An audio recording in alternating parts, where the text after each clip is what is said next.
Yo,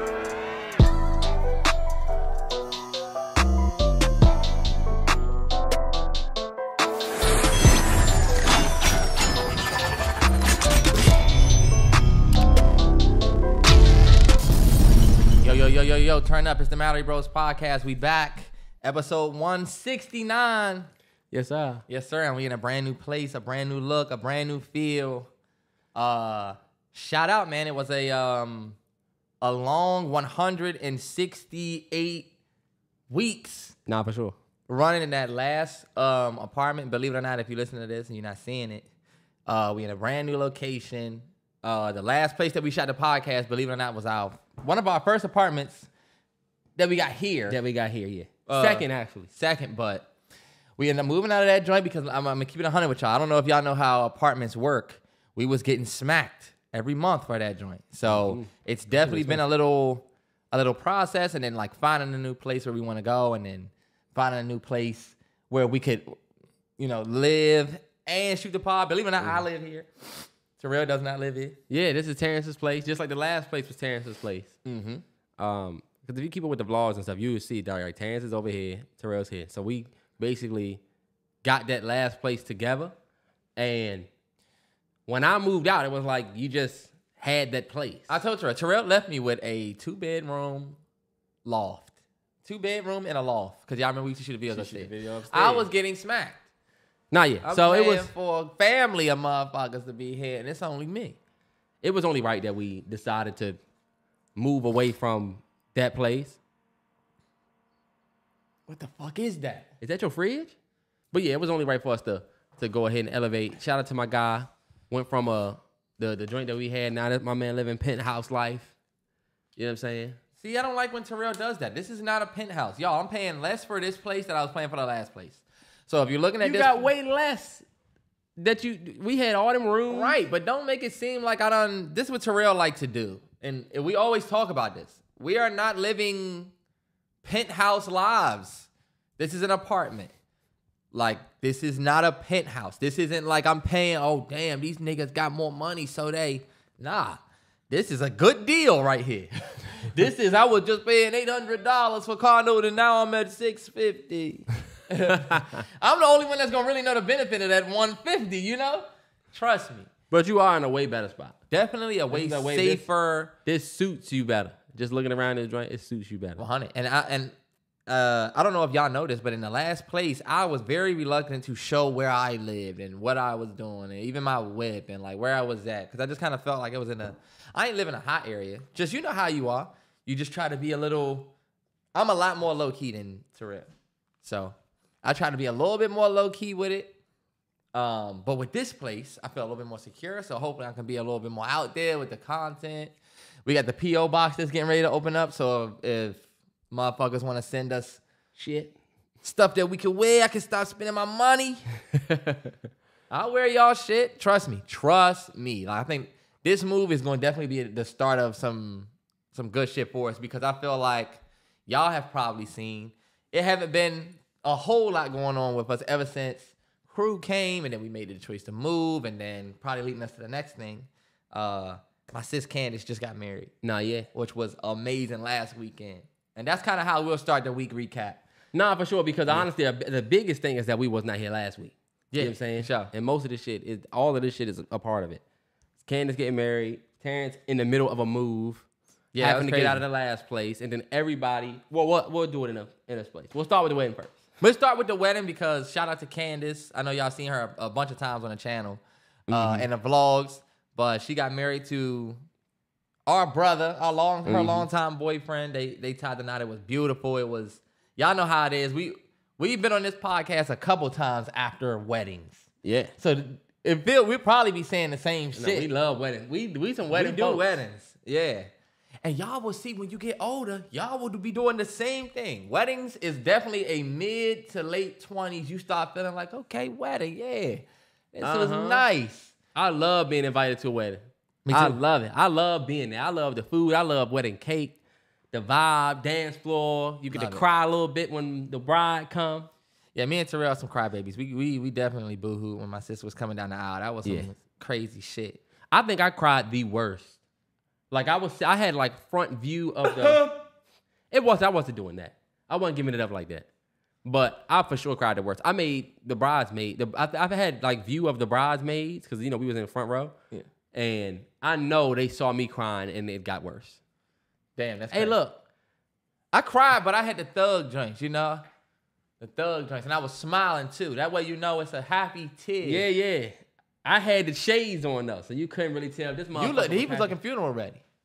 I had my shades because I went and bought them shades the day before because I said, look, I already know I'm gonna drop a few thug jokes. Got some thug ones. Before we was turned up, the reception was dope. What was your favorite part? My favorite part was easily the reception. Weddings are dope, and you'll be happy for somebody when they get married.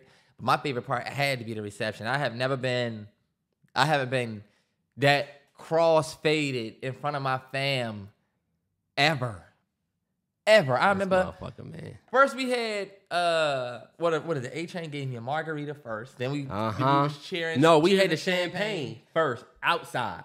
That little hit of champagne we had. That one. But we had a shot before we shot walked. before. Yeah. Cause y'all know how they do. All right, y'all, one last time. For We the about to groom, do yeah, this shit. This nigga the only one really doing anything. But I was definitely turned. I went to the car, did my thing, came back, and I said, "Oh shit, I'm turned the fuck up." You did that when? After the walk? Before the reception? Before the pictures? This is after like my second margarita, bro. I was done. Oh, okay. So you had already made We it to still had the to drive reception. an hour home. That was a crazy night. Nah, yeah, it was crazy. Yeah. Them margarita, whoever bro was behind the bar, motherfucker knew what he was doing. Them Nigga had the margaritas. Tito's. Boy, we was turned up. I had easy 6-7 margaritas. Open bar. And you know what? That's like it has to happen at the wedding thing. You gotta have open bar. The Terrell last and his girl was definitely showing up and showing out. They was both turned up. I said, "Hold up, G." she was done off them. What was she getting? She was getting that what was she like getting? Tequila Sunrise. tequila sunrise. She was serving that. That shit was great, man. My favorite part of the wedding was easily watching my sister dance with my father. Yeah. For the father-daughter dance. That was my favorite part of the whole wedding. Then her coming down the aisle. She was beautiful. It was great. I cried. I knew I would cry. I just loved it for her. I loved it the day was about her. Yeah. Shout out to her. Definitely shout out to her, and definitely shout out to Samara and her husband. It's a great union. You're right. I said reception because I was thinking of the dance. Yeah. Just when like everything that we did afterwards, that shit was fun as hell. Only thing, like I went to the DJ and I said, hey, bruh, you know the Beyonce mute challenge that's going on right now, right? With Energy. We want to do that here. So if you could play Energy, I'm literally talking, you know how the music loud? Yeah. And I'm you talking loud and So shit. if you could play Energy. Yeah. I said, and when the mute joint, when she say everybody on mute, he be like, yeah, I got you, right? Yeah. I'm like, all right, bet. So he gonna do it. This motherfucker plays Energy. And beyond, hey, you just got paid, make it rain. Energy. She get to the part where she like, look around, everybody on mute. Immediately, The joint she like, came look back. around, it's me and my I'm like, this motherfucker was supposed to pause. I look back like, Terrell was really like, hey, I'm about to get him to play the mute joint. I'm about to get him to do the mute joint. Y'all ready? I told Candace, I said, yo, we about to do a mute challenge at your wedding. Tell everybody that they gonna have to cut the shit. Turn around, everybody on mute. And we wait. Let it pause, DJ. The song is literally set up till you just hit pause and then hit play. It's easy. I think He he was fucked up that, that fuck joint. that moment up for us. He was up that joint. Yeah, doing his He thing. was in a t-shirt. His nigga had a t-shirt graphic on it. You couldn't see what was on the graphic. LeBron 03. Like, what's going on? Nigga look like he's going to a function. But you know what, T? Before I did want to say this. Oh, well, you know what? Let's finish out the wedding because at the end of a great event, seemed like, shit just started to go a little haywire. Nah, shit definitely hit the fan that very next day. That next day was crazy. And that's one of the reasons why we ended up not doing the podcast, because believe it or not, when we did the podcast last week, we was already working on getting out of that joint. Even some videos that we've shot at that joint are going to come out, but it was literally just shot at that at that apartment. But after the wedding, it was a big event. Everybody was hugging, kissing with the We was bet you see. All we Yeah, was all close together. on that dance floor. Yep. And then that motherfucking COVID-19 struck down like lightning and split through the pod. Like Thor slamming his hammer down. And Wakanda, That shit tore a lot of people up. I think my dad ended up getting it. Dad, mom ended up getting it. I know it's a bunch of people that was probably at that event that either had it or ended up getting it or ended up getting sick or from somewhere. Yeah. But I was lucky because my girl got it, but I didn't get it. You know what I'm saying? And even all the way through until I think she on her like her 6th, 7th day or something like that, to where she like good, I didn't get it. But that just meant that she couldn't be around the baby. So I had to be on full-time baby duty. And man, let me tell you, this nigga been going through it. I want to give a huge shout out to all of the single parents, single moms, single dads that have their kids full-time, especially if you got small kids. Because, oh my God. Like the sleep deprivation is like, you sleep kinda, because I don't know if y'all know, but like, well, I don't want to talk about baby shit, but it's his life. I got 3-month-old, right? The 4-month-old on the 6th. But these motherfuckers sleep for like a couple hours and then get up, right? My boy, he sleep good through the night. He wake up once or twice a night. But throughout the day, you don't sleep, and then you just be tired as fuck. So this past week taught me anything. I said, man, I got the craziest respect for anybody that got to do this shit alone. Cause, whew, that shit was crazy. But before we move on from the wedding shit, I did want to cover my man thing from last time where he asked about bachelor parties. Remember? Okay, yeah. I was supposed to ask you about that, so I did want to. Let me pull up what he said. Man, bachelor parties, I've always thought about a bachelor party, and if I would have one, I feel like the older I get, the more I'm like, nah. I don't know why. The older I get, the more I feel like, okay, the movies used to portray the bachelor parties to be one thing, but to be honest, when people get married, I have not seen anybody having a real bachelor party. It seemed like the fellas get together, we gonna drink, we gonna chill, and then you get married. Yeah. So this is from my boy Official Reezy. And first it was funny because he was like, I send you shit all the time, you don't respond, nigga. Then I responded to him, we end up not doing the pod. He was like, damn, the nigga responded to me and then canceled. Niggas, they're not gonna remember next week. But look though, there's a tweet that came out, right, that says new survey shows that over 70% of Americans cheat at their bachelor and bachelorette parties. Right? So he sent me like a course. It was kind of like a course of action. Where he was like, you at the altar, and your maid of honor. I'm sorry, the maid of honor comes to you and tell you your wife was wild at the bachelor party. Right before the wedding at the bachelorette. Right? And then he was saying, how do you feel about bachelor parties in general? What's allowed? What's not?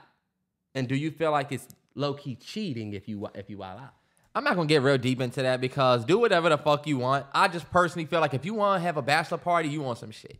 If you real pressed to have a bachelor party or a bachelorette party where you about to be going crazy, like I don't know. I never looked at it like, oh damn, this is my last hurrah. You know how they say the last, he not a free man anymore. I don't think that, I don't really rock with that no more. That's why I say, look, whatever you want to do at the bachelor party, rock. I feel like my girl at the bachelor party, I wouldn't want no nigga swinging his dick all in my girl face. Stripper? Or some stripper doing all of that. Somebody order. Firefighter? Or what do they say? What do they say? You're right. These days, is your DoorDash order? Yeah, no more. 798? What this nigga? Funny and shit because who you said... ordered DoorDash? All the girls? This nigga come in with the DoorDash joint, the red, drop the keys. The red bag. Somebody ordered a chicken salad. But yeah, I mean, what do you think? Would you let your girl do a bachelorette party? For some people, it's tradition. You know what I'm saying? Like in a lot of families, it's a tradition. So I'm not gonna say it is becoming a dated medium though. Like it's something that's not too common. Like even Donald and Morgan, I love how we did like it was like their send off where we got the party bus and we just got lit. You know what I'm saying? It wasn't like he did an event, she did an event. But girls do the bachelorette trip now where they get together. Candace did a bachelorette trip. They went to Cancun, Yeah, 100%. Man, it's just so tough for us to get all of us together and actually do shit that it will be tough for us to do anything like that, let alone a fucking party. Nah. But so far as what's allowed, I just don't cheat. You know what I'm saying? Don't do nothing wild, nothing like you Yeah, nothing crazy. Like nothing. That's You ever gonna be seen them pornos where the stripper walk around, everybody suck him off? Oh wow, yeah. Those be bachelorette parties. That's crazy that you say that because I don't know why I have a memory in my brain of that. Everybody has. That's when you on the safe internet and they for some reason won't let you watch the real deal, but you said it's close enough. Some of you niggas are nasty and know exactly what I'm talking about. Close enough. For some reason they don't let you get on the internet out here. How'd you figure that out? I was surfing.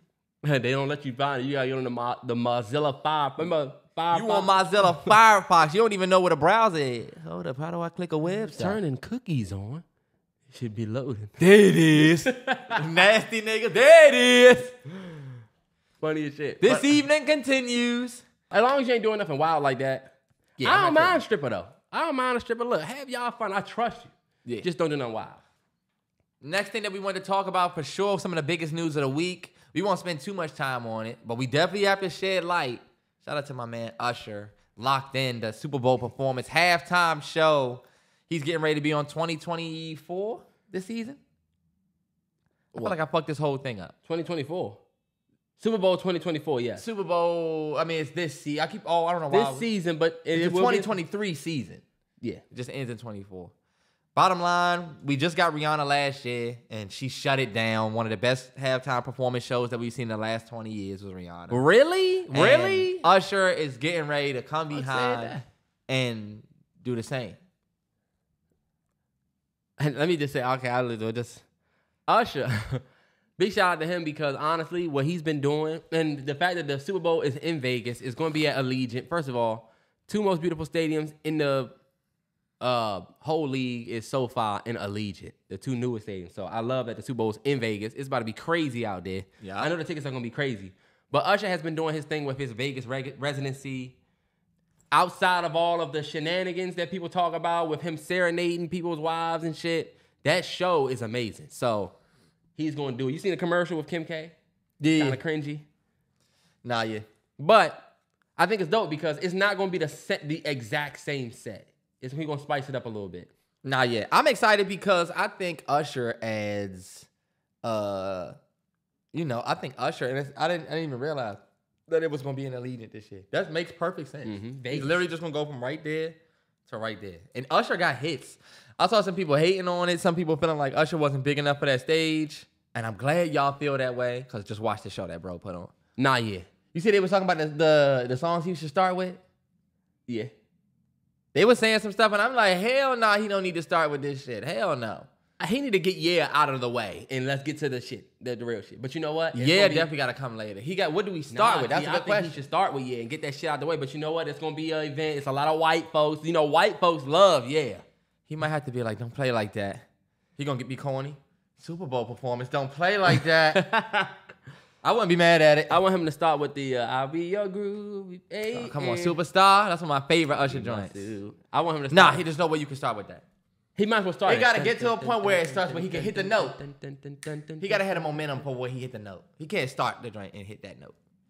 I mean, yeah. He gotta start exactly how he. And this is some things Usher shouldn't do. Usher, don't do no bullshit where you try to like serenade a woman because you've been in the media for doing that. Like, don't have no fake ass girl sitting there with her husband and don't do too much. Just focus on the music. Another thing that you shouldn't do, Usher. Don't get up there and do what Omarion did at the Verses and be trying to still prove you can dance. We want to hear the music. Not and yet. look, Usher don't need none of this from me. No, that's 'Cause the nigga gets his shit off. two valid points. But go ahead. You know, he gets his shit off. That's just something that I don't want to see. What's another thing I don't want to see at the joint? Oh look, Usher, please, for the life of me, if you do it, I swear, Usher's a cool nigga, so he could probably get it off. The Watch This joint, when you did it on the tiny desk, it was perfect. It was a moment that became something. Don't get on the Super Bowl stage and do it. It's going to just be cringy. It's going to be corny. Nah, he might need to get that off. Terrell, no. Usher, you bigger than this. need to get that off. Usher, I trust you. You bigger than this. You had viral moments before and after this. Just let it go, bro. Let the Watch This thing go. I'm gonna tell you what I want him to do though. Put the motherfucking skates on. Get up there and do it like what you do at your residency. Usher, I got one last thing for you not to do. Don't get up there Get up with. there We with don't the give a skates. fuck about the skates, Usher. Don't get up there and try to be roll bounce. Then you got a point where you trying to take his skates off. Nah. I Do think you want Usher him to? Do you want him to perform "Oh My"? Baby, let me. he might have to. That's one of his biggest joints. You know how these artists are. Oh, man, They get up there and perform the ones they like, not you. And this is what we gotta realize as black folks. Black folks. It's like I understand. The Yeah, Super it can't Bowl, just be He gonna have to do some of them joints. 100%. That's why he got the joint. Yeah. That's gonna be fire when he does that too. That's not a bad song. Oh. Yeah, it's gonna be dope. It's gonna be dope. It's gonna be dope. Yeah. Chris Breezy Super Bowl 2025. Let's get it. Imagine he bring Breezy out for their little single that they did. What, New Flame? Didn't they do it? Oh, a New Flame. Even only you. All right, bet. Rick Ross gonna come out there? I'm talking Better George when you see me. Steinbrenner, Yogi Berra, my Derek Jeter, my two-seater. They could get that nigga out there. He would want to do it at the Super Bowl. He could get him out there. Who don't want to perform at the Super Bowl? I know. It's great. It's great pub. It's great publicity. I think this is putting Usher's name up there in the history books with some legends like Whitney Houston, Beyonce. Even Look, Michael Rihanna Jackson. did it. The biggest artists have done it. Rihanna, Michael Jackson, Prince. Jay-Z. You know, you running your thing and doing your thing with the NFL. It would be nice to see a Jay-Z headline Super Bowl. Did you see Did you see Usher on that interview? He said that Jay-Z was the one that called him and said, "Yo, Super Bowl." It was Jay that made that call. And how do you tell a nigga like Jay no? The people that don't like Jay-Z, Easy. Here Niggas we was go. like, I'd rather take $1 million. I'll take $1 million before I sit down with Jay. I would 100%. You know what? Let's bring that up, Terrell. That's going to be the next thing that we talk about. We ain't even planning on talking about this.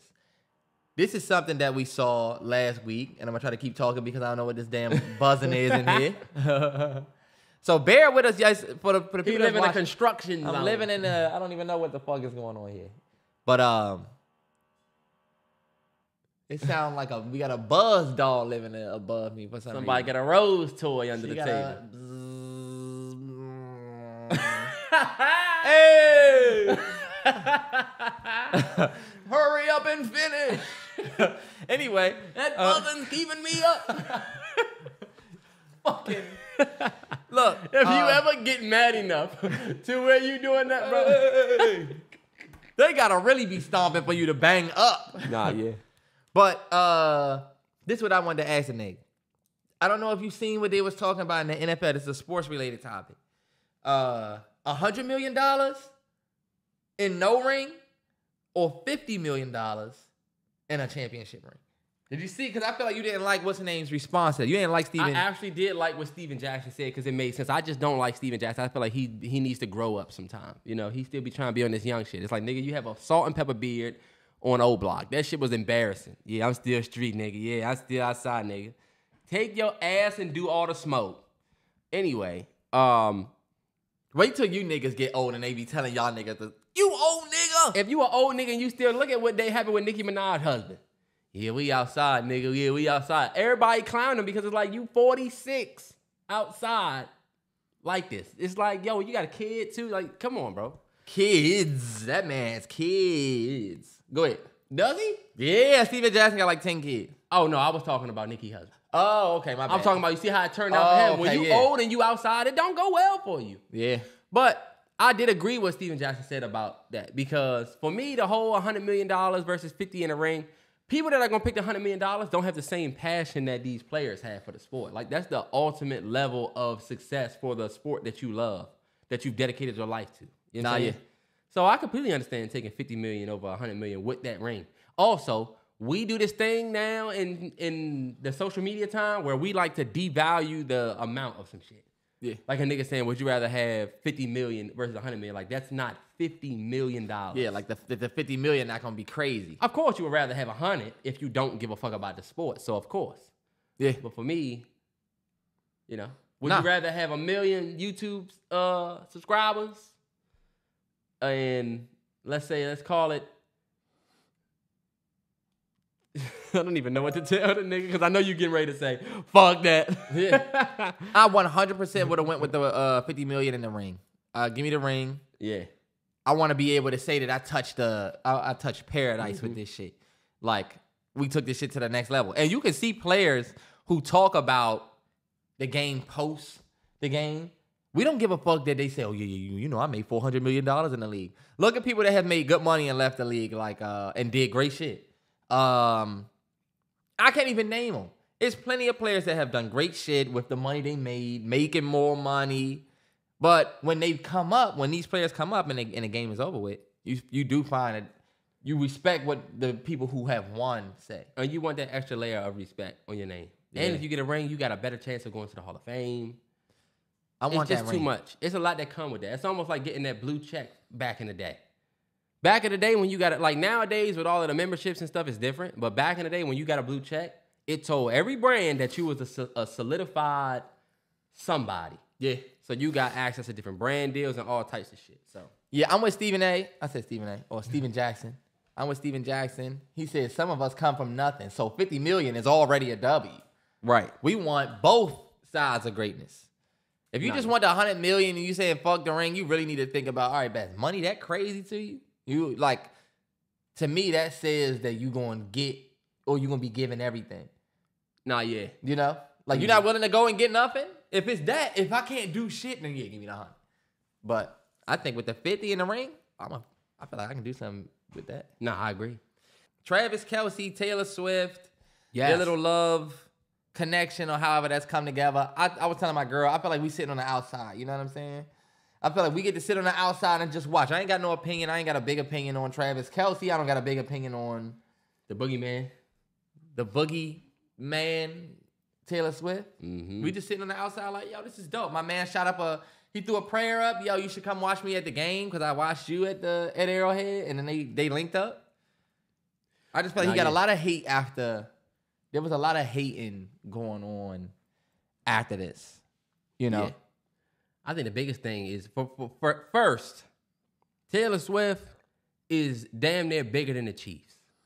Like she sold when she was in Kansas City, she sold out Arrowhead twice. So like I'm up in this box with this man's mom, but understand I sold this motherfucker out twice. Like if you that level, they don't even know, bro. They don't even know how she got to the box. It's like it's like theories that she was in this big Popcorn joint. Like, Yeah.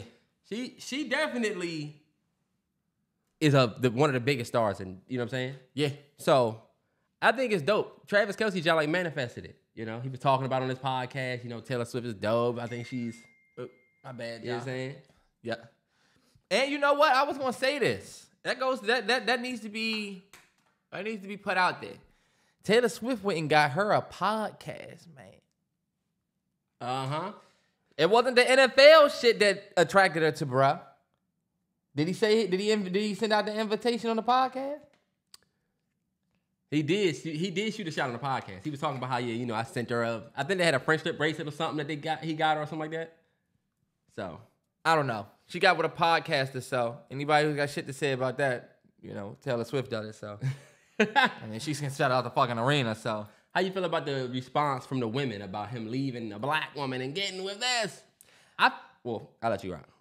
When you look at that picture of Travis Kelce with his ex, right? Uh-huh. And he's got the us beard, you know what I'm saying? He got the us beard with the fade with his girl. And then you seen, everybody was showing a picture of him with the firefighter look. He got the mustache, the shaggy now. hair coming down over the mustache. I wasn't talking about Travis. I'm talking about the response to him going back. No, that's what I'm saying. I'm saying there was people who, all right, well, I'll say this. People felt like, and he probably is. It's like a lane switch. Oh, 100%. Travis Kelce is one of the... He get up there and do that, know your role and shut your mouth and what up, baby? He do that shit. Yo, what up, baby? Yeah, that's the when he black sat on side. Jimmy Kimmel, that's, we got this thing coming where... He 100. He definitely switch up. 100%. Don't forget that nigga's a Kansas City Chief. I'm going to say I can definitely see where the black women come from, where they feel like, and this is what I was telling my girl, like, this is something that you only hear from a certain side of this whole thing. And it's like, you got certain black women that feel like, the girls that he talked to before Taylor Swift were all black, and then now you with Taylor Swift, so they feel like, not that they were used, just more so that they were like fetishized. Like, talking to them was like, oh, I'm gonna try to talk to a black girl, see what that's about, Uh-huh. And then your true intention is to always talk to something else. I get y'all. Look, people have their dating preferences. I'm not saying you should only date within one race or whatever. But if I were to only be out here dating, like, if I One were to type only of be out here dating East African girls, and then I go and marry even a black girl, a regular African American girl, or even I go and marry a different or a Spanish girl, they could be like, damn. Hispanic, sorry. They could be like, damn, you dated 3 East African chicks, and now you with a Spanish, well, now you with a Hispanic girl, it looked like. But that's also speculation because, I mean, Definitely it an could just be a assumption. coincidence that you dated that way. But then again, You had the situation where a girl had told you you never dated, or you dated all. You know, your girl trying to plug you with, oh, you like yeah, for sure. this. I dated a lot of light-skinned women in a row. You know what I'm saying? And then when I finally dated a dark-skinned woman, it was like I had this brand of, oh, he only like this. Nah, You know what I'm saying? And I had to fight that with her. But it wasn't that I did it on purpose. It just so happened that was. Yeah, like you'll meet people and they be like, oh, you part of got my a journey. type. You got a type. And you like, Nah, yeah, people would definitely put you in that box. Do I? But honestly, sometimes you do. Chris Brown. Sometimes you do. Chris Brown, my guy, you have a type. Yeah. All your baby mamas look exactly the same. You know what I'm saying?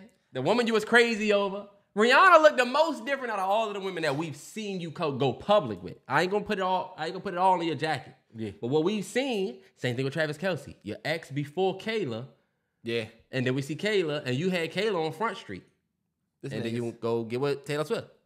But look, people are like, it's Taylor fucking Swift. It's Taylor fucking Swift, y'all. It is. Don't no man date no woman because y'all think Travis Kelce is dating her because she's Taylor Swift? You're wrong. I'm letting all of you know. You don't think her being you're Taylor wrong. Swift plays a role in that, No. Terrence? Not look, her being Taylor Swift definitely plays a role in everybody else's reaction to it.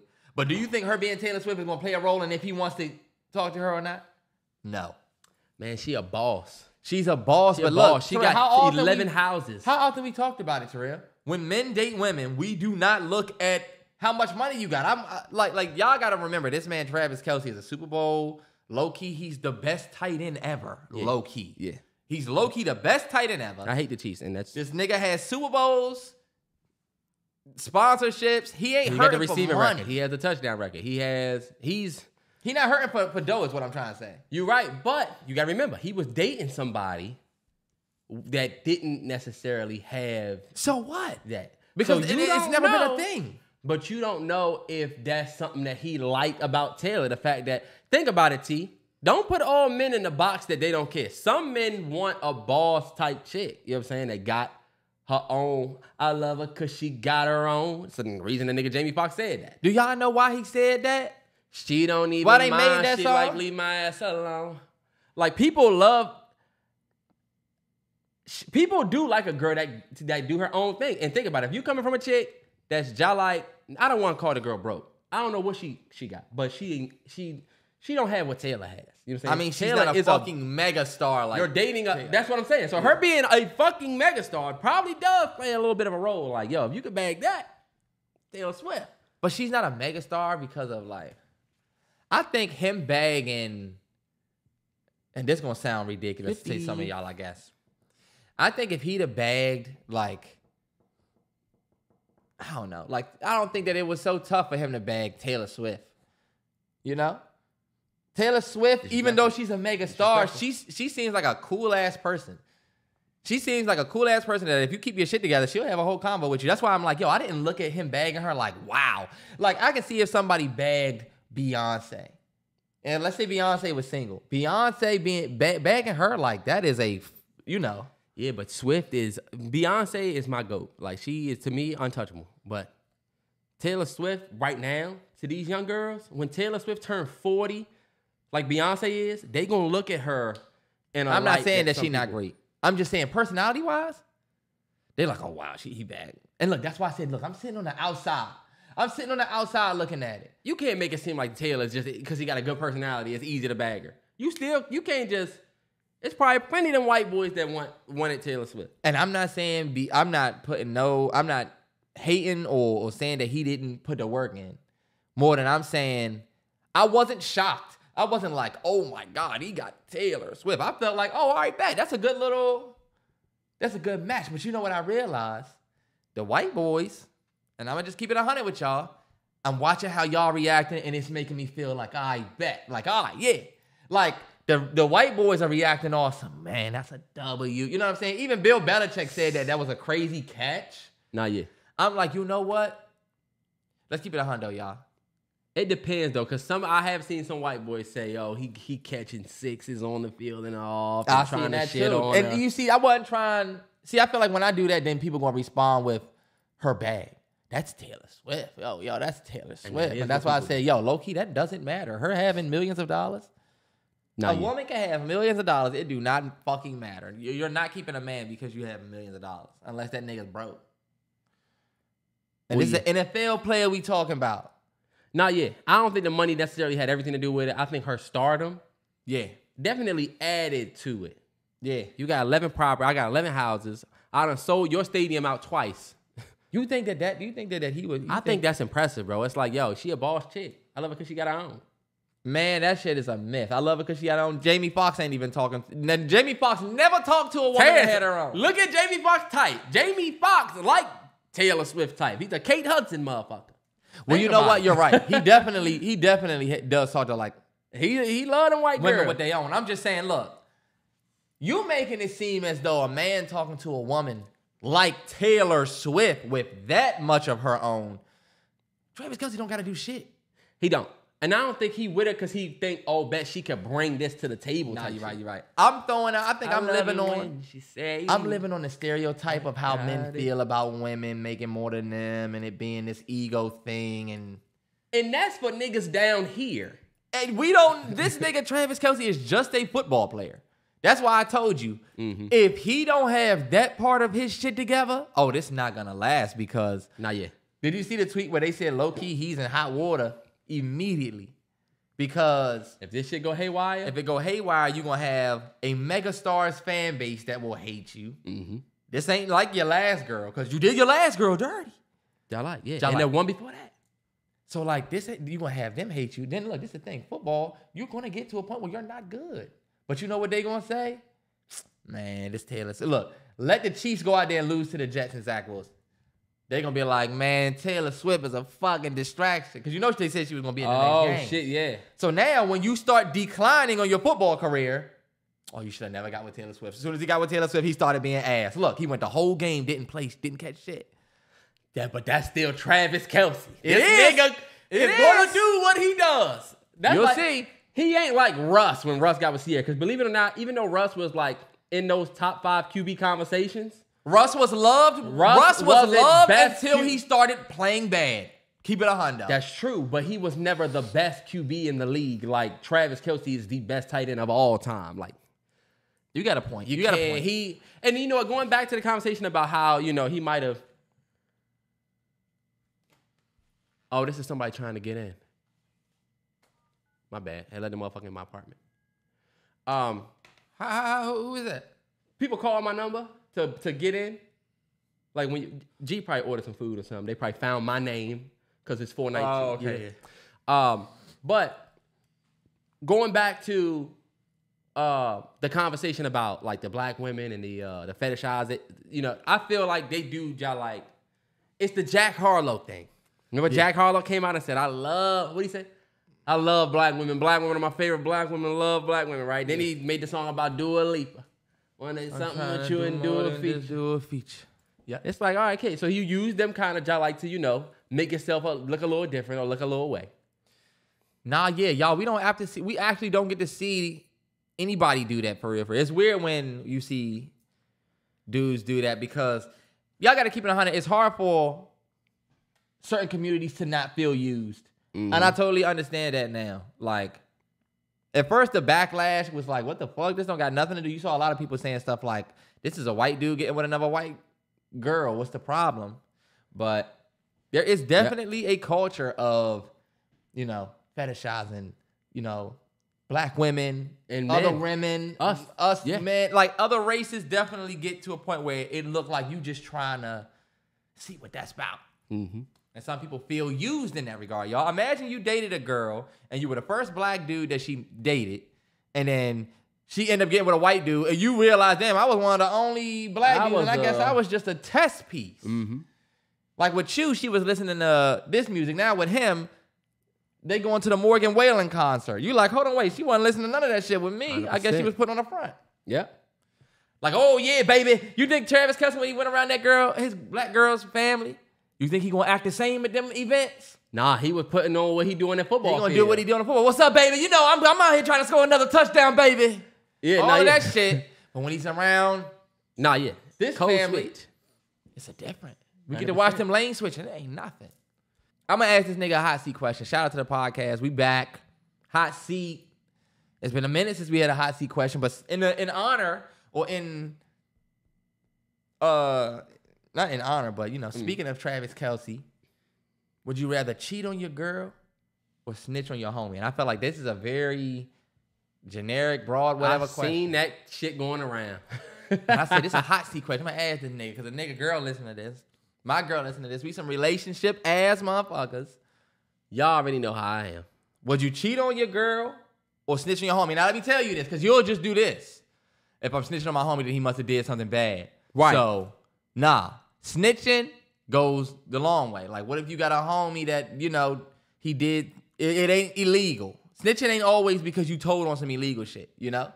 Snitching can be, you know, your man knows the back door way to a certain tax situation. You know, it ain't always a no-brainer. The real question comes down to, do you betray your girl or do you betray your homie? I mean, if I did some shit, would you snitch on me and send me to jail for years? Or would you cheat on your girl? Hot seat question. Come on, G. I hate this. You better not say the wrong thing. I really hate this because let me answer it. I would be pissed if you did that. I don't give a damn. This is not about how you would feel. Grown ass man. I could never rat you out though. But so, I'm just not a cheater, bro. I've never cheated in my life. So you wouldn't rat me out. So you would. I'm not gonna do either. That's not an option, fellas. Come on, y'all. Y'all know game, right? If your girl was listening, what you gonna say? I'm gonna just cheat. It's a hot First seat of all, question. I don't believe in it. I've never done it. You know what I'm saying? I've never cheated. But if it came down to this nigga Terrell did some shit, some petty shit, boo. You had to understand. I can't let my man go to jail. I can't. What I gotta do with what is concerned? I would do it in the way that it's not. So you would do what? Look, say what you would do. I'm trying to get you a job. Say it. That's just tough, bro, because it's you. You scared to say it? No, I'm not scared to say it. You are so afraid of your girlfriend. Terrence, that's that not you true. will not say. I have a moral compass, right? I don't cheat. I don't give a fuck about snitching, but it's you. I can't let my roommate go to jail. I can't do that. But because you can't do that, what did you do?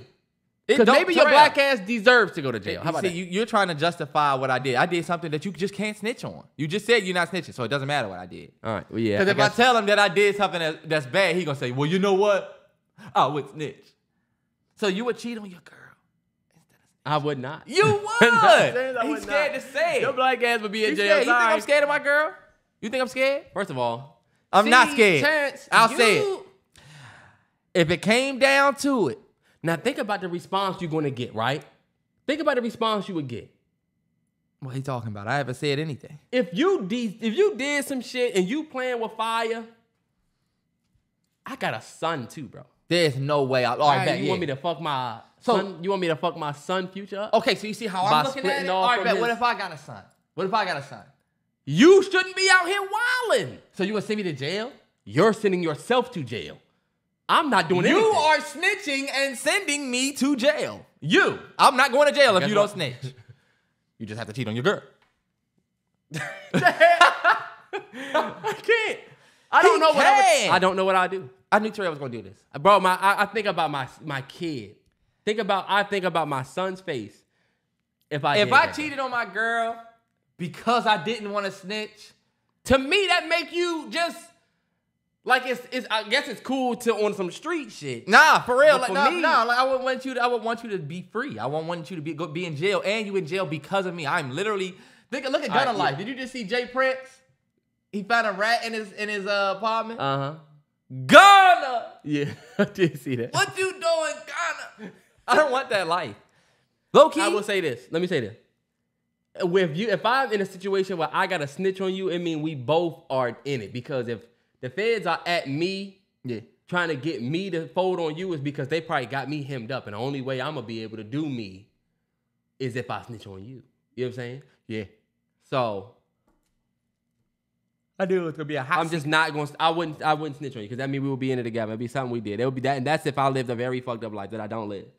I would have to step out, and I wouldn't want to do it. And I wouldn't even really do it. I would cheat the way that it's cheating, but not really. This nigga sound like he in text hot somebody. water at home. First of all, fellas, this is my thing. Because I know everybody going to have jokes and shit and try to make it all Terrell, this and that. When your girl listen to the podcast that you do or is listening to your work shit. So you're basically putting on a front for your podcast. I don't want to go home and have to hear about this shit. He's scared of his girl. Terrence, He's no, scared. it's stress. Because guess what I'm saying? Terrence, it's not fear. It is 100% fellas. Let me say my shit. We value silence. You know what I'm saying? Having to hear anything beyond. What are you gonna hear? Oh my God, you would cheat on me? Terrence, you don't think your girl... If he about to go to jail and I gotta either snitch or that, yeah, because guess what? So you think your girl gonna be? So when you think when your girl listen to this, she gonna be cool with that? Ask your girl what she would do if her best friend was getting ready to get her head cut off or some shit. She would let her get her head cut off. Terrence, come on, bro. You know women how they argue. Let your girlfriend that you love and went to school with, Terrence, you gonna let her head get cut off? Oh, because you respect the relationship so much. Argue with women. You don't know how women argue. It don't matter if you say her mother. She's gonna These tell are the same women that was just telling you that I'm single until I'm married. Sorry, Usher, come over here, Usher. These are the same women that told you. You potting. That's what it is. You're potting. You're doing a great podcast. Because your girl is gonna light you up. The question came up: would you cheat on your girl or snitch on your homie? And I said, damn, if this nigga Terrell was getting ready to do a big, and I look at K-Man and G. You want me to step out on her and fuck his life up. I would rather... See, you trying to make it seem like we gonna have bro. a why did I get married I'm dinner not scene table where your shit gets spilled. I'm not saying that. If I do that, then we break up. He grows up in the two-parent, I go my visitation thing. Yeah. That's something that I've never wanted for my life. That's something that I told myself my kid would never go through that. Well, how would you like visitation from a jail cell? Nigga, you are an adult. He is a child. That's a tough conversation. Oh, I would have to have the visitation from a jail cell. Oh, well, how would you like it since I don't want to cheat on my girl? I snitch on you. I'm never going to be in a situation to compromise my son's future. I'm sorry. That's why this question is doing nothing but getting you in a random ass conversation with your girl about that. I feel like them people from TMZ and I'm like, Oprah. You trying real hard. So what would you do if, what would you do? He trying so hard to hit me up. And guess what? If G come at me, we calling you. What do you mean? Yo ass asked the question. I'm going to tell her, ask Terrence about that dumb ass shit. I don't know. And I'm going to say, G, are you kidding me? And it's the thing. What would you want me to do, G? I already know G. It's fellas. What would you want me to do, G? Would you want me to snitch on him and then y'all do visitation from a cell? Or we would never be in that. She would want me to be in that situation. Fellas that's in relationships. Because look, I already know what's going to be. We already said your shit. Let me say my shit and clean my shit up. Single niggas Boo. are going to get in the I would never cheat on you. You said all of your shit already. Let me say mine. First and foremost, I would never cheat on my girl ever. I've never cheated. I've never been a cheater. I would never entertain. Trust me. Chicks come up to me. But you just said you would. I just said that because I have honor. I have a code that I live by, that I was born with. It's shit on my... I have my shit tatted right here. Look what Terrell's is. Never forget. Where's Terrell's tattoo? I still have it. This nigga gotta move his bands out of the way. He gotta move his wrist wear out of the way. I got this shit on my neck for real. I was born with this nigga. That's a tough. All I'm gonna say is you got more honor than me? Yes, I do. Terrence, that doesn't make you more honorable. It actually makes you less honorable. And that's the shit that's this bullshit that niggas that love dirt And all these street rappers, y'all think certain shit is honorable, but it's not. Like Dirk was like, I can't fuck with rats because rats sent my dad to jail. No, nigga. Your father sent himself to jail doing that bullshit. Compromised your future in the streets. Now, given, of course, I understand, mass incarceration. I understand the fact that we can't get jobs. I understand all of that completely. But saying that a rat sent your dad to jail, to me, is backwards. Because I feel you. Sure, yeah, I get he snitched. And he shouldn't have did that, right? Because, y'all cold. But also understand that y'all all was out there not on man time when it comes to your child's future. When you have to do all of this. Okay, bet. Subject change. You see the thing on TikTok where they ask me, nigga. I'm just letting you know, you better get ready for some smoke. I'm not getting any smoke, Terrell. I'm not getting any smoke. This is women. my thing. You know women. If my girl was asked, would you rather cheat on your dude or save somebody? Dog! First off, do I think my girl wants to cheat on me? No. And if she does, low-key, it's probably some bullshit I was lacking on at this point. You know what I mean? At this point. Wow. Or I'm blindsided. And I would, you know what I'm saying? I would rather be blindsided than to find out that you didn't. You know what I'm saying? Like, I don't think it's gonna happen. That's why you say I don't think I'm gonna ever live a life where I don't think that I'm gonna be in a situation where I'm gonna get. But that's the beauty of hypotheticals, right? Yeah, that is. But this motherfucker sending me to prison for 18 years. You sending yourself to prison for 18 years. I would never even be. I'm on the other side of the fence like Franklin. Look, motherfucker. I'd never be here if it wasn't for you. You did this to me. Snub my man for the I'm gonna be sitting there just like his mama. Y'all see how Terrell said I'm gonna get heat? Franklin. I'm not gonna get no heat. She I'm a grown ass man in jail already. Yo, they have used the gif of Teddy and his mother perfectly since it came out. Yeah, the one with on the phone. The Kim K commercial, right? The Kim K commercial with Usher. They was like, this would have hit way better if it was Keke Palmer. Did you see that? This would have hit better if they had Keke Palmer. They had the gif where it was like, let it fucking go. Oh my God. She took the fucking biggest L of the year. Fuck up. She took the biggest L of the year. Anyway. And you see her doing the interview? What's your relationship status? Girl, you know you back with that nigga. You know your relationship status. And ladies. Yeah, and this is what they do. This is what, you know what? I'm not even going to get into the whole thing, but guess what? They go out and they'll do your girl will do some wild ass shit. And do you see what I'm talking about? You think your girl will answer the question the same as you? Make a big ass deal about it and go on complete defense and then just move past the shit, show up at your door. Your girl gonna make a big ass, fellas, your girl gonna make a big ass situation about the fact that you would rather cheat than snitch on your homie, all while in the same position they would do it and to just never tell your ass. Fellas. They would never tell. You know how many of y'all girls would cheat and you would never find out because you a slow nigga. Nah, because women are just beasts at that shit. And we be slow. We be. I just had to stop at the CVS to get some tampons. Oh, all right, fuck. Oh, her period did just stop. Look, now you think you're being insensitive, so you apologizing. My bad, boo. And she really cheated. And she really was getting 2017, slammed. I'll never forget. The girl I was dating at the time came to my house. Remember I told you that? She came to my house, pissed off, right? Mm-hmm. And she was like, this bitch at homecoming was trying to fight me. She was and trying I'm to like, fight damn, me. for real? Damn, that happened. And then she was like, I just feel like you don't give a fuck that I went through that. You're not valuing my feelings. My God, my goodness. And I'm like, fucking nightmare. I was like, yo, what? And look, that whole night, I mean, put me cold turkey, turned over, went to sleep. You know what I'm saying? In my shit, in my house. Yeah, woke up the next morning and left. You know what I'm saying? I ended up having to apologize. I should have heard you out. Come to find out, that night, she never argued with nobody. She really was with her ex. And they was arguing about how they broke up. And she was so distraught that she came to me but lied. Now you see? And you see how you had to deal with the bullshit? I got to deal with the mulch. Why? I'm only supposed to be dealing with the flowers. But Terrence, this is my thing about that whole situation. Am I now going to take that one situation and become this nigga that just don't trust any woman ever? No. She was fucked up. But I'm not going to put that on every woman's jacket. Just the same way these women shouldn't date one fucked up nigga and now jump on the niggas ain't shit train. If I had a ring on my finger, I'm married. I get that. You know what I'm saying? I ain't about to break up my marriage for this.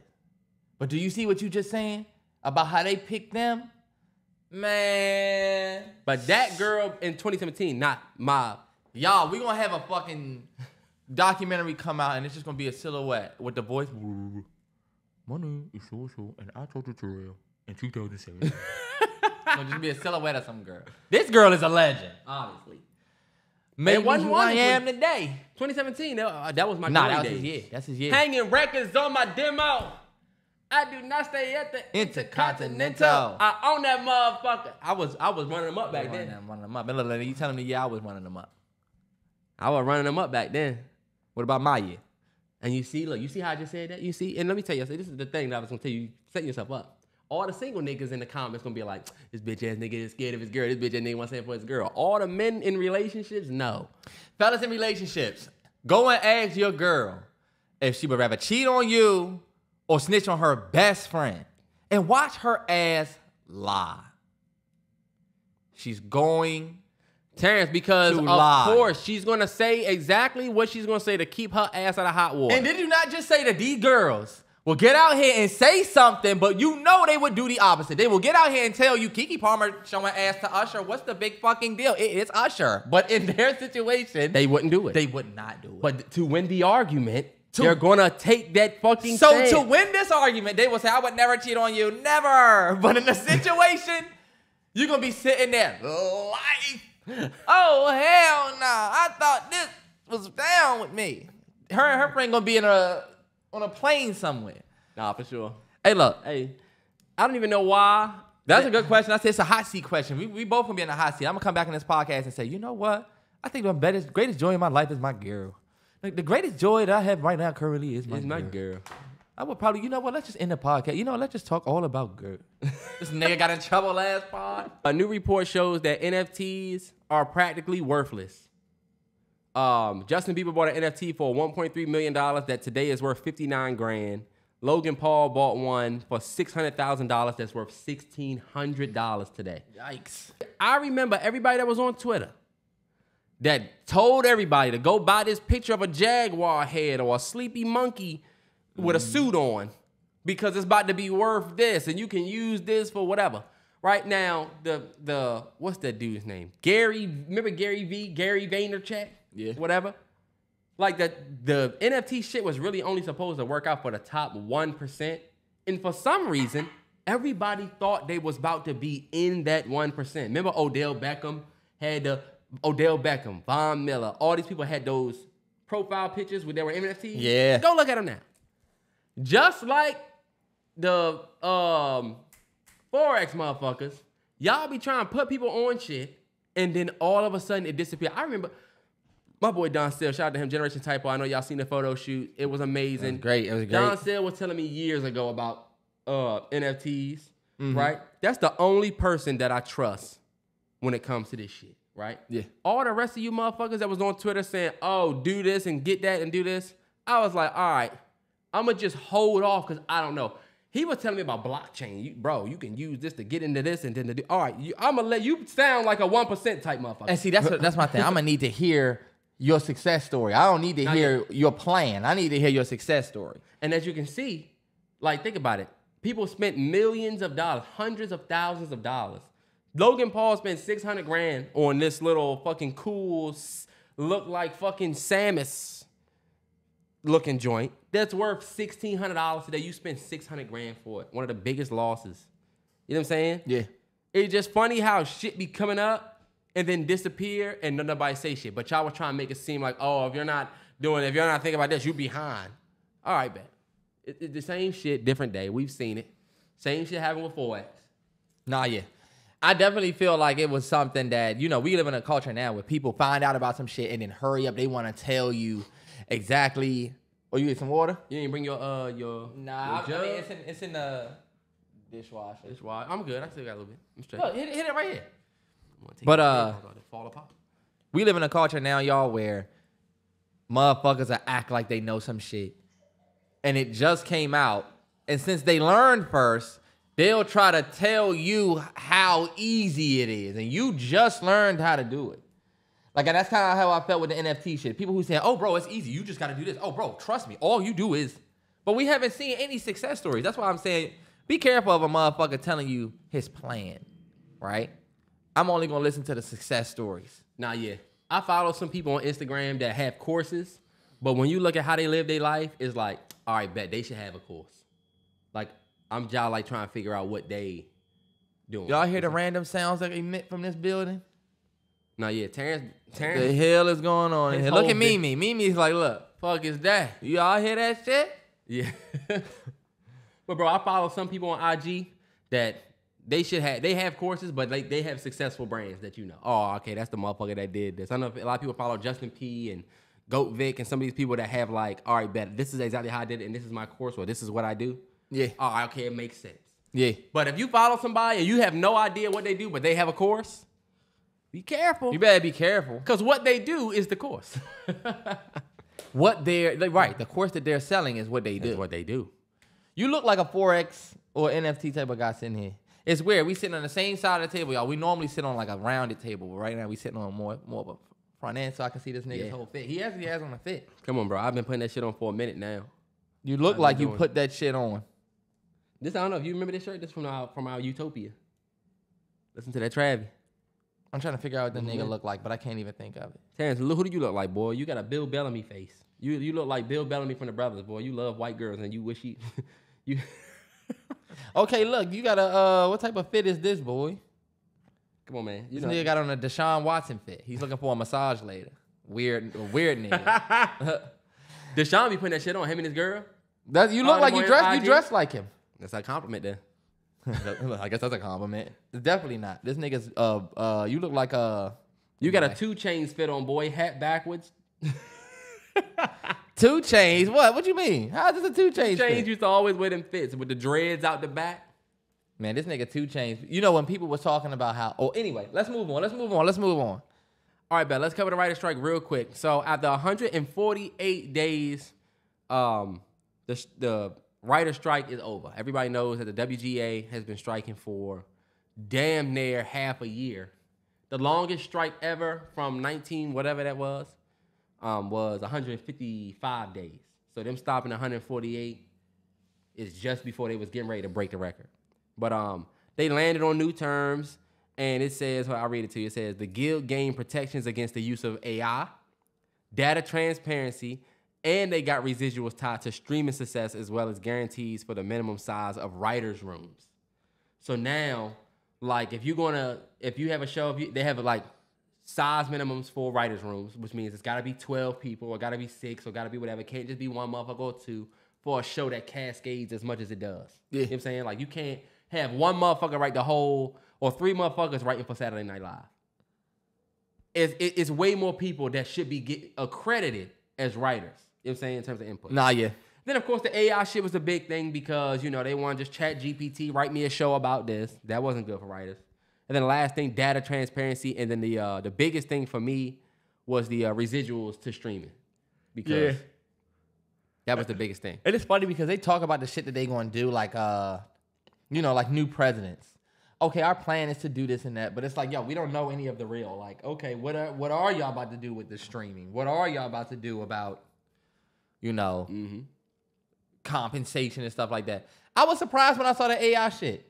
I'm like, damn, is this whole thing more about that? Like, being afraid that AI is going to steal your identity as an actor. And you see people say, I don't want, my voice can be scanned. It's like, do you think that they're about to do that? Think about somebody like Bryan Cranston, right? Walter White from Breaking Bad. You got 50 episodes. 50, 60 episodes of you saying all of them. You basically cover so many words that they can make you say anything. You have enough recorded to where we could take your voice. You have so many faces on camera that we can steal your likeness and put you in our commercial. I don't know if you noticed, but there's a new Apple update. Did you see the new AI Apple update where you can literally create your own AI voice if you want? For real. So if you want to send somebody a message that's your voice, but not your voice, you just want to type it. Let's say you're in a quiet place, but you need to say something to somebody, but you type it. They basically have this feature where you literally read like 120 sentences to your phone, and it basically puts together a voice. That's a new iOS 17 feature. Not yet. If the phone didn't really change that much, but some of those features that they got are sneaky. And the only reason why I bring it up is because I guess you're right when you say, yo, the phones are doing it. So I'm sure as an actor, it'd be way easier 100%. To just AI their voice. And then as a writer, you just would literally be out of work. You know what I'm saying? They can write anything. And then I did want to say this, right? Yeah. The, what was it? The SAG members have approved a strike against the game industry, right? And I'm thinking, damn, we in a like crazy time for entertainment and everything. Yeah. Because you got, it says Activision, Epic Games, EA, Disney, and Insomniac are all in on a possible strike. It haven't happened yet, but they worried about how they being compensated. It's all a conversation by conversation, which I think is valid. Yeah. But as a consumer, it is just one of those periods where everybody trying to get they coin. And I'm about to say, you know how it goes. One strike works, so the next group is going to go on a strike. And if that works, it's been happening for years. And you know what? I did want to play. Let me play this clip because this dude, just on the heels of the writer's strike conversation, it was a guy that was talking about the future of the movie industry, and I really just don't agree all the way with what he said. I'm gonna play it. Indie films are the future. Hollywood has become so dependent on pre-existing IPs, and Steven Spielberg, he called it, it's imploding. Because it can't sustain itself on this model of spending $300 million on a film, doing 150 worldwide. That's not a sustainable model. So what's going to happen is it's going to collapse, it's going to implode. Writers and actors fighting for residuals on the streaming, which they're going to get a percentage of. That's going to significantly cut into your profit margin. So what is it that you can do now? You have to dial it back. So who's going to win is the people that can prove, hey, you give me 200,000, you give me 2 million, I'll make you 20 million. I'll make a product that is going to rival. It might not make $1 billion, but it's going to be profitable. So, Brad had a good point, right? Yeah. Now that's true when it comes to like these big films, because it's tough. Like you see what Martin Scorsese just came out and said about these big films. Yeah, he's been saying the same thing, but yeah. He has, and it's funny because he's been saying it for a long time, and for a long time it wasn't true. He was saying fuck these big films when Avengers was doing fucking $1 billion. Yeah. You know what I'm saying? But now, honestly, as the time has gone on, these big ass budgets are not translating to box office success. Number one reason for that is COVID-19. COVID completely changed how motherfuckers go to the movies. You know what I'm saying? Because it lifted streaming. It took away motherfuckers' asses and seats, and it lifted motherfuckers getting memberships to streaming platforms. Only reason why I don't agree with bruh is because I was just reading an article about indie filmmakers and how indie is going to struggle through streaming, because he's right. The writers just got their percentage from streaming, which does cut into a budget. But the conversation that nobody's having is about ownership and rights. Because guess what? If I'm Netflix and you want me to make your movie for streaming and you indie, cool, yeah, I'll give you $20 million. I'll give you $20 million to do it. And I know you can do it, but guess what? Your movie will never show anywhere else but Netflix. And that's the thing that the indie filmmakers are facing right now. Because think about it, they're not tied to anything. So they're trying to get their rights. You know what I'm saying? As indie filmmakers, you might be a director who took a script that you ain't right. Indies blow up though. Like Smile. Look at Smile. Look at A24. That's kind of what he's saying. No, you're right. You're right. But A24 is getting away from, you know what I'm saying? No, they're not. They're not getting away, but I'm saying they're growing to the point where A24 don't work with just the indie filmmakers. They work with Jordan Peele now. It has to be good, though. It has to be good. A24 does a lot of work with independent filmmakers. It just have to be good. And like what he's talking about, you got a lot of people that's talking, that's why I don't like this shit. Niggas talk about the film industry, and we keep talking numbers, and it's just so annoying. It's not about numbers. It's not about, oh, you give me this, I'm gonna get this. None of that shit matters. Movies are not making money because people mapped out their numbers right. Movies make money when the movie good. You know? Barbie made all of that money. We know why. It ain't really because, I'm not gonna say that one's because the movie good, but when you talk about what's gonna make, Barbie fits in the big movie category to me. I would say 100%. it's like that movie had a whole scheme that it was sitting on, right? That movie went from whatever million to like 400 million. That's not always going to happen. We're going to talk only about money when we talk about Barbie. We only going to talk about money. Nobody's going to say that it was a pivotal ass movie. Nobody's going back to a certain scene that changed their life. We're not looking at movies the same. You know what the real difference is? Instead of us looking at what's being made, we're looking at if it's worth it and how much it's going to make. Like everything he's saying. The reason why these Marvel films and these big movies are at the forefront of everybody's attention is because they bring in the most dollars. Mm-hmm. We've escaped the old way of filmmaking. Like filmmaking didn't used to be about how much your money made. I mean, how much your movie made. Filmmaking used to be about who was making the movie. You had Spielberg, Scorsese, fucking Tarantino, Nolan, Fincher. Even before that, you had fucking Nah, for sure. dogs. Yeah. Like it was all about this my movie, this my style. Wes Anderson. Like we have so many, you know what I'm saying? Richard Linklater. Like there's so many different filmmakers that was like, oh, this is this type of thing. And you knew what to expect. These days, it's almost like there's no difference. There's no contrast anymore. Now, every director is trying to either survive or get with the shits, which is remaking some shit or doing some remake shit or throwing it back. Like, I think doing a period piece. Now, we've gotten away from the real art of filmmaking. That's why Scorsese been saying the same thing for years because he's been making movies the same way for years. I've been making movies based on the art of it. But even somebody like Scorsese, right? Mm-hmm. Scorsese partnered with Netflix for The Irishman, right? It hit theaters. He's Scorsese. Scorsese got enough cachet, period, that whatever film he does should go to theaters because people gonna go see it just because it's Scorsese. The same way with like Oppenheimer was boring as fuck if you really think about it. It wasn't this big, crazy, amazing experience. You know what I'm saying? But since Nolan did it, people said, oh, I gotta go see that. Because I know, even though this is like a period piece and it's back in the day and it's, World War, whatever, he gonna do it right. And it ended up, it was good, but it wasn't the most entertaining jump out your seat film. But like Scorsese, somebody you mentioned, he partnered with Netflix for The Irishman. I mean, but he's still doing, I'm thinking about the art of making movies. Like making these movies and the choices that y'all make to make them, the movies that survive, the independent films that he's talking about are the people who are still making movies within the art. These people that are making movies just because you wanted to remake Spy Kids. They remaking Spy Kids to a short series. It's like, okay, there's no respect in the art.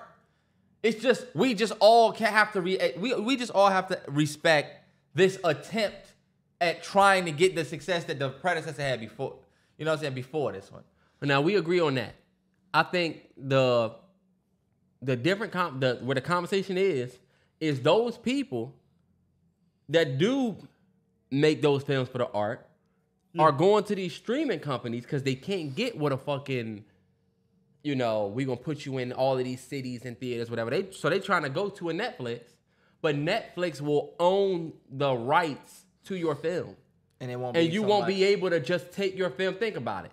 You gotta take what they gonna put on the table and leave, and then they gonna get whatever comes after. Is what you're saying? They gonna pay you. They gonna get your movie made for a better budget than you want, but you won't be able to see your movie on channel whatever or on HBO Max and on Hulu and on here. You know what I'm saying? You won't see Ozark on HBO Max. And if you do, just to use that as an example, if you do, it's gonna be Netflix making that deal and not you. Exactly, and that's the thing that people. That's what the girl in the article was talking about. How this shit cool because we can get the movie made, but after it's 18 months or 12 months on Netflix, where am I in that conversation? Not even just as a writer, but as a producer, director of that. You know what I'm saying? Something like that. Yeah. So, it's definitely a sticky conversation. That's why I'm glad you did it, because I knew you was going to have a dope point of view about it. Nah, 100%. I'm a big fan of the art of it. And I feel like you can tell when you see, like, say what you want about Barbie and Oppenheimer. Those are big movies. But this is Greta Gerwig. This is the small movie chick that hit a ticket with Barbie. I literally just hit a ticket. Barbie wasn't a remake. Yep. Barbie was a great capitalization on a product that was out. Yep. And I feel like, yeah, it's a cheat code, but also this is a small filmmaker that made that movie. And I think Oppenheimer being made by Chris Nolan, it might not have been the most fun movie, but you can just definitely tell, okay, bet, this not trying to capitalize off of something that was already successful. This trying to, bring something new. Even if it's with something that's been out before. Nah, yeah, that is true. And that's why the conversation is kind of spotty. It's kind of like, all right, well, is the future, but so that's the thing. Given everything you said, do you think that the future of the film industry is indie films? I don't. It's always been indie films. It's always been. People saying that, but it's always been indie films. Like, I guess at a certain point, these studios were picking up indie films. Yeah. Man, we about to go get this. We about to go get that. I think Everything Everywhere All at Once. Best Picture Oscar, right? That was an independent movie first, picked up by A24, right? If I'm not mistaken. So I feel like that recipe works because independent filmmakers are creating something that they really love. Now, one thing you left certain people off that list, like people like James Cameron, Michael Bay, Blockbuster guys. people that make people who the films they make, they going for box office booms. Yeah, but James Cameron, Michael Bay, y'all all sat in a sweet spot. Feel me? James Cameron. But think about it. Michael Bay did Armageddon in 1998. He did Transformers in 2007. Armageddon, Bad Boys. We can see the filmmaker artists with those movies. When you look at Transformers 3, 4, when you look at the movies that they made after, you could just feel some of the reaches. And I ain't even gonna say it that I like Michael Bay as a director. I mean, he gets kind of ridiculous. Story's crazy, but He know how to swing that camera. You out. My bad. Yep. He knows how to swing the camera and he knows how to make some shit explode. But it's these big franchise movies that are garnishing way more than what this director can even bring. Yeah. Like, even James Cameron, like, I feel like Avatar is bigger than you. Yeah. Even though you in front of it. It's still so much bigger than you as a director. Yeah. We not going and seeing Avatar and Transformers because we want to see what Michael Bay is going to bring. We want to see what James Cameron is doing with... I think majority of people are going because of the... But when you go see a Michael Bay or James Cameron film, their names being attached means we about to have action. Yeah. It's gonna be some action packed. It's just like it's old dogs though. These old dogs. We don't got no young dogs that we doing that about except Jordan Peele. And look at that nigga. He's old. Like the difference is back in the day, these same film directors, like you said, Michael Bay was making Armageddon and good movies in the 90s. And now it's 2023. The motherfuckers are still some of the most prominent in the industry. That's why, like, even with us in the black community, all of our actors have been top dog since we were young. It's kind of the same conversation you had about the rap game. Yeah. Where it's the next the next generation isn't taking over. You know what I'm saying? Nah, they show it up, but we still up at the top. Like, look at Jonathan Majors. Have you noticed how everybody's talking shit about Jonathan Majors and nobody really likes him anymore? Women don't think he's attractive anymore. I'm not saying I thought the brother was attractive. I'm just saying I remember when he first came out and everybody was crazy over him. They fought tooth and nail over that pink photo shoot. Remember? Yeah, the pink photo shoot. Remember? He was. That was right before the allegations, and now I guess after allegations, it's.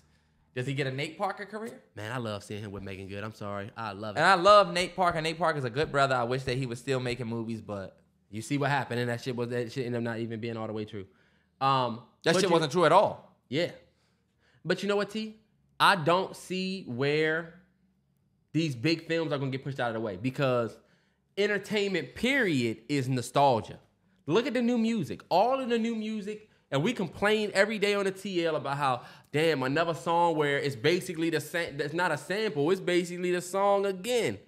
But that's what motherfuckers are not only doing in music, but they doing that shit in movies. So if they want to remake Power Rangers and these motherfuckers Mighty Morph together, that shit's going to do 200, 300, 400 million. And that's why I'm telling y'all, even with the music, with the film industry, I'm letting y'all know right now, and you're seeing it. You're going to hit a wall.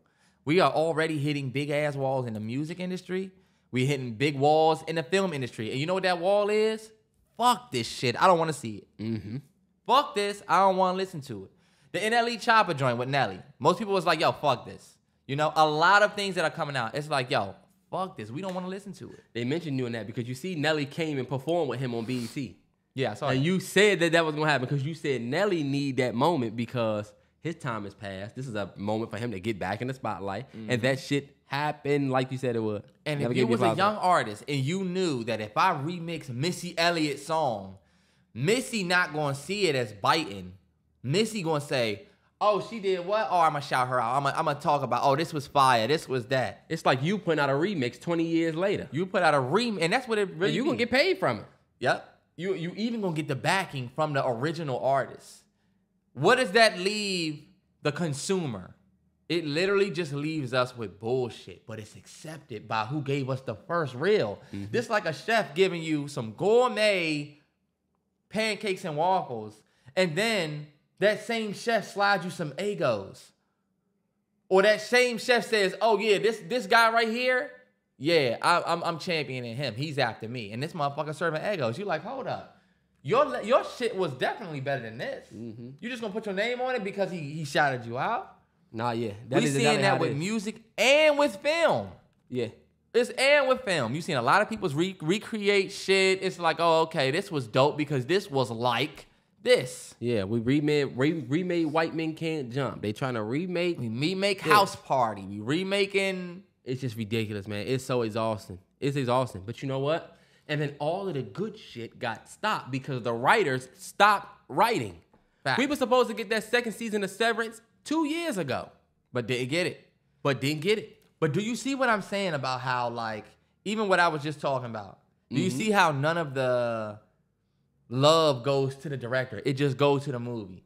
Imagine you the director that just did, or you can't even tell me the director that redid House Party. You can't tell me the director that redid White Men Can't Jump. Back when we was growing up, they'd say, yo, they redoing White Man Can't Jump, and who they getting for it? They getting this person. And you'd be like, oh, it's about to be lit.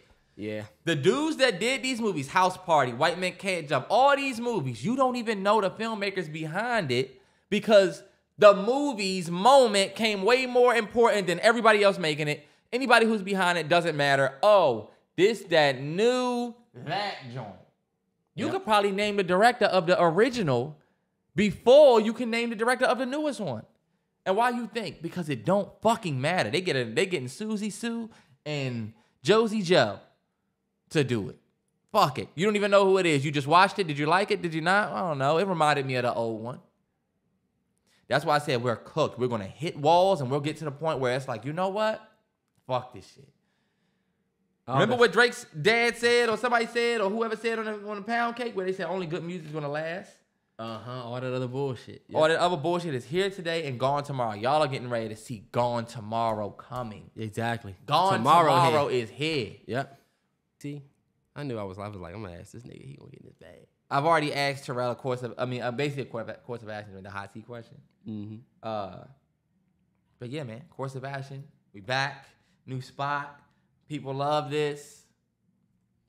Your uncle leaves you $5 million, right, and dies. Okay. Do you tell your auntie? He left it to me? Yeah. I would No, tell- look. Your uncle has you hide $5 million. That's why I said it wrong. Your uncle has you Start over, y'all. Sorry. Your uncle has you hide $5 million. Do you? And then he dies. Do you tell your auntie? Yeah. I would. I believe in karma, bro. I might keep about $750 though. I'm gonna be like, he gave me $425. So he gave his random nephew. Do you want the money or can I keep it? What do you mean? Once she finds out about that money, what are you sitting there talking about? I'm gonna give her the $4 million. And I'm gonna keep that 7. Never forget, he did not leave this $5 million to my nephew, who I love. He hid it with you. He said, nephew, hold on to this. I'm gonna look at that motherfucker just like Mike from Breaking Bad and say, legacy cost. Legacy costs. I had to hide this shit. I had to hide this shit. Nah, y'all feel that. I would tell my aunt, because you know why? What the fuck I'm gonna look like, y'all? In front of her. You know what I'm saying? I would feel guilty if I showed up with all the new shit. I'm buying new shit. I got new shit. And whole tears off of no motherfuckers $1? No way. I'm gonna give it a 4. I'm gonna give it a 5. And I'm gonna just hope that my aunt shows the respect. What if she don't? What if she say, all right, thank If she you? don't, I'm talking into the game. I don't need it. Yeah. Cause Unc, Or I'm gonna keep if that I was 25. itching, Unc, if I was itching for that paper, I might have dipped into that 5 before he was gone. I said, I might be saying, oh, well, I ain't gotta pay the nigga back. Until your auntie says, I know he gave you that money. he gave you. Auntie, he didn't give me anything. Ask him. And you can't. I mean, we'll never know, Auntie. Are you standing there with the new shit on? That shit'll rip your, that will rip your pop. That was a funny one. Here we go. This is a good one. Because I feel like Terrell can relate to this in a very weird way. Keep going. It's your significant other's birthday, right? Uh-huh. Coming up on Sunday, right? What's Turn up, bet Sunday. When her birthday? Oh yeah, I forgot your birthday Sunday. Your girl talking about all of this shit she want to do, right? Uh-huh. Right? You're at work. You're somewhere. You're listening to the radio. You just sit living your life, and you find out that you just won all expense paid tickets to this year's Super Bowl, right? Okay. And the Super Bowl happens to land on the same day as your girl's birthday. What's your next course of action? Do you give the Super Bowl tickets away at Allegiant in You Las might Vegas? go. No, you. And then I can take Shorty to see Usher acting? Or Hell Usher no. at the concert? Didn't you want to see Usher? Your girl. First of all, your girl should 100% want to go with you to the Super Bowl. On We her can- birthday. We can celebrate your fucking birthday the day before, the week after, the week before. We can do whatever you want. But getting tickets to the Super Bowl for free, you said? Yeah. That's a once in a lifetime chance. You got 90 fucking birthdays, God willing that you still here, right? And I'm not saying we shouldn't celebrate your birthday, but it's selfish as fuck if we can't go to the Super Bowl. Come on, bro. Now, I'll ask the nigga the reverse question because I feel like, okay, bet. Here's the reverse. This is where you really get put in a hot seat. Your girl gets tickets to the Victoria's Secret bikini joint. Once in a lifetime joint, right? Uh-huh. You don't really give a fuck. It ain't like you can go and have a good time. You with your girl. She want me to go look at bikinis and say, yeah, that's just another like the straps on those. Like, what the fuck I'm gonna say?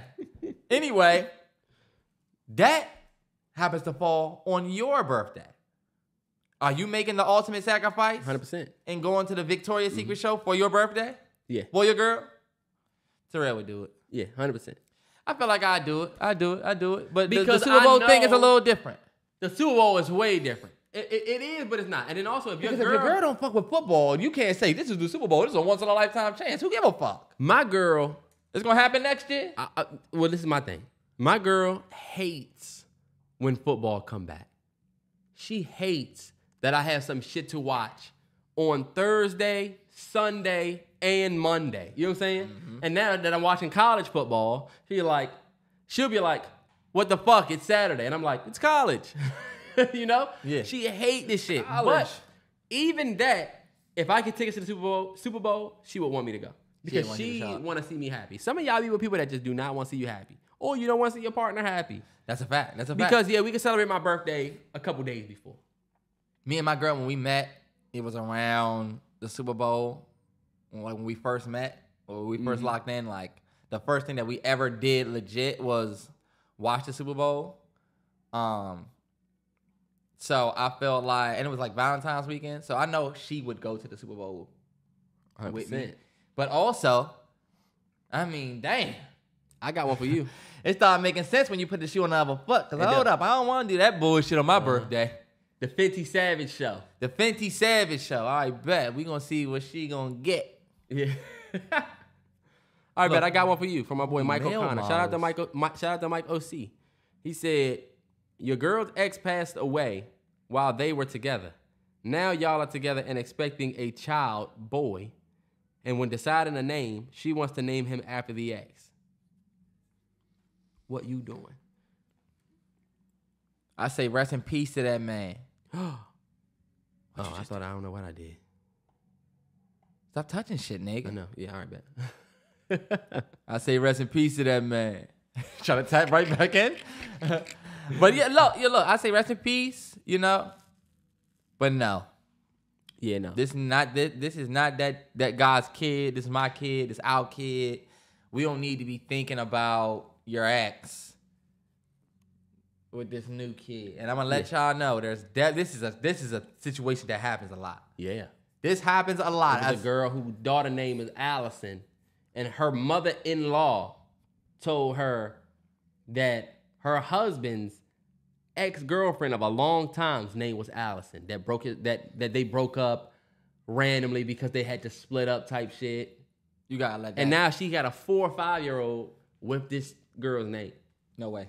But for me, like, your girl, they should just understand that you don't have the same, tie to the ex that she has. Okay. Like, that was your ex. So I think it's unfair for you to want to name our child that. That was your child. That was your life. Get a dog and name the dog's middle name that. So let's say, God forbid, everybody still got their parents, but let's say your girl lose one of her parents and want to name your daughter or son after one of the parents. That's different, and I'd be down with that. I'll be down with that. Yeah. Because, hey, Mm-hmm. I'll be down with it. I will be down with that. It's like I'm not tied to middle names. My middle name is Pernell. I don't know if anybody knows that. My middle name is Pernell. Pernell. I can't stand it. You look like a Pernell. And what do you look like? Y'all know what Terrell's middle name is? Deidreante. It's not. It's Dante, though. It's Dante. He a Tay-Tay. Hey, Tay-Tay. I always say that. This nigga, his middle name, he got Dante. Hey, shout out to all the fellas out there named Dante. You some Dante Stallworth face-ass niggas. Think about it. We got Dante's Creek. Great movie. Dante Stallworth. Dante Culpepper. Dante Culpepper. Yep. We got Culpepper. That's a jersey right there. You put that jersey, that's a jersey right there.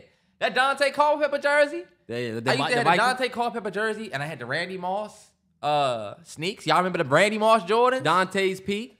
That was a good movie. Terrell trying to name all the weird ass Dantes, but you know what? I can't say shit because Pernell to me, I don't know what my dad was.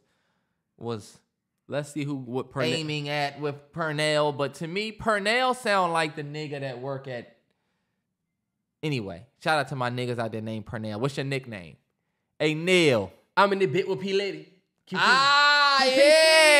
Look, I bet I'm fucking with it now. P Lady? Call me Q-Beesky. But P Lady is his girl. Yeah. So, but you can still rock that joint. Yeah, I'm sure. Once you tie some shit together, it's like, all right, bet. Last one, and it's very much just like that one. First off, if you do that, anybody, you're sick. We don't want kids named after, and I know of people who have done this. We don't need, that's weird. Naming your kid after your ex or you had the love of your life in college was this dude. So, yeah, no. Okay. Fuck no. Okay. Anyway, you and your girl go through a rough patch. And this will be good because the nigga just had a kid. It's the last one. They're the last one, y'all. They did the last one, y'all. What is that from? When Quavo was doing the hot wings. Oh, yeah. He ate that one wing and said, woo, that's the last one, y'all. That's it. Nigga said, all right, I know I ain't doing this shit. Hey, was them wings good yesterday from, what's the name? Man, hell yeah. Hell yeah. About getting some wings. Them Chipotle drinks is fire. You look like a Chipotle habanero nigga. What do you look like? You look like a honey harissa chicken. You look like a sriracha. You look like a sriracha, need sriracha. You go to Cava and get the honey harissa, boy. And what do you get? I get the regular. Weird ass nigga gets the Choloff meatballs or whatever that drink is. But anyway. It's not Jollof. It's, what is it? It's, what is it? That's the tofu, boy. Yeah, you a hummus eating nigga. You okay? Look, boy, you get to this extra nigga sitting there eating nothing but straight hummus. You we get thought this nigga was eating melted sand. What is that? You get extra tzatziki, boy. Fuck out of here. Yogurt dill. All right. You and your girl in a rough patch, and then y'all link back, right? Look at my man with the shades on. What is she doing? All right, go ahead. You and your girl have a rough patch, and you find out that in y'all rough patch, it's funny. You and your girl have a rough patch, and then y'all link back together. You find out, y'all link back and y'all get married. I think y'all might have seen this one. Y'all link back and y'all get married. You find out after y'all get married that she's had a secret this whole time, right? When y'all had that rough patch, she was pregnant, and since y'all was in a rough patch, she got an abortion. And she didn't never tell you about this. Now that y'all are married, do you feel like your marriage was built on a lie? Okay, Terrence, I'm sorry. You want me to re-say it? Let me just hit this back. You had a rough patch with your girl. We had a rough patch. And you know how rough patches are. We not talking. We took a break. Y'all took a break. How about I say that? Okay. She was pregnant, And I didn't during know. that break, and you didn't know. Okay. And she had an abortion. When y'all got back, she never said anything. Y'all go all the way to y'all married day. So y'all married, and she tells you this. That would be tough. I wouldn't feel like our relationship was built on a lie, because it's not like we got together because of the, I thought that, you weren't and you were, and then but you were. It wasn't nothing like that. So I think that would be tough, man. That's one of them things that jab the fuck out of you. Like, damn, especially if you really want kids. Like me, before I had my son, I did really want a child. Yeah. Like, so that would be like, damn, like, Ooh, and this another curveball. Who says it was your kid that she was aborting? because we were broke up. Because y'all broke up. So you I don't know if she was dating somebody. And y'all was in a rough patch. That's why I say, you know what? But nah, that would be mine. That would be, I wouldn't even think about somebody else. I would be thinking, damn, that was mine. You know that would fuck me up because I would be thinking about the other shit you did that you ain't say. Then That's again, heavy, you know? I am a pro-abortion guy. You know what I'm saying? I know a lot of people are not, and I respect you, if it's your religious belief or whatever. But I think a woman's choice is a woman's choice. If we in a rough patch and you get pregnant, right? Yeah. And you don't feel confident in creating a sustainable life for the child, I can't be mad that you decided to do that. You know what I'm saying? Yeah. Like, I could be a little let down behind it, but at the same time, I am pro your body, your choice. Men have the luxury of just saying, fuck it, I don't, I'll pay the child support. You know what I'm saying? They got to wake up. You think about it, Terrence. You know I got like a little soft spot right now with single parents because my girl had COVID and I've had my son, and I've been thinking about that shit a lot. So for me, that's a little, I don't want to get political, but that's what a nigga say. It's funny. We was talking about that, like how you realize shit about what you're doing, so you throw the blanket out there just cause. Like more often than not, the nigga that says, and I don't mean to be long-winded, the nigga's already long-winded. Or the nigga that's rapping you up, he'll say, and I know I'm rapping because you get to a point where you like, damn, I've been talking forever. But you high motherfuckers do that. Y'all motherfuckers that get high. What did you just do? Are you high now? No. I didn't mean to get political. I said I want to get political because now I'm talking about pro this, pro that. Bitch ass nigga. And you a Joe Biden face. And you think about you got a Biden face, boy. You look, oh, I'm ready for a sit down. Oh, I'm ready for a meeting. Oh, we're ready for an election. Okay, boy, you gotta. But I definitely look at that situation. I think, damn, shawty is a dub. You get rid of my fucking baby. You got me fucked up. It's like, nah. I feel like that would be so fucked up. My trust would be bit, dog. What? That would be fucked. That would be fucked up. Cause look, y'all gonna have to have another kid. Yeah. And then look, are you going to throw shade? Or we keep this one? See, then now that's fucked up. You know? If you gonna come back, don't come back with petty. I think you best off being upfront with that. And you see, this is my thing, fellas. You gotta watch what you're gonna be willing to live with, cause some of you niggas can't. Yeah.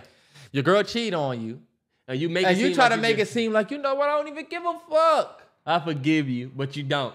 Right? I did me, you did you. Let's just link back. And you know what, ladies? Ladies need to hear that too.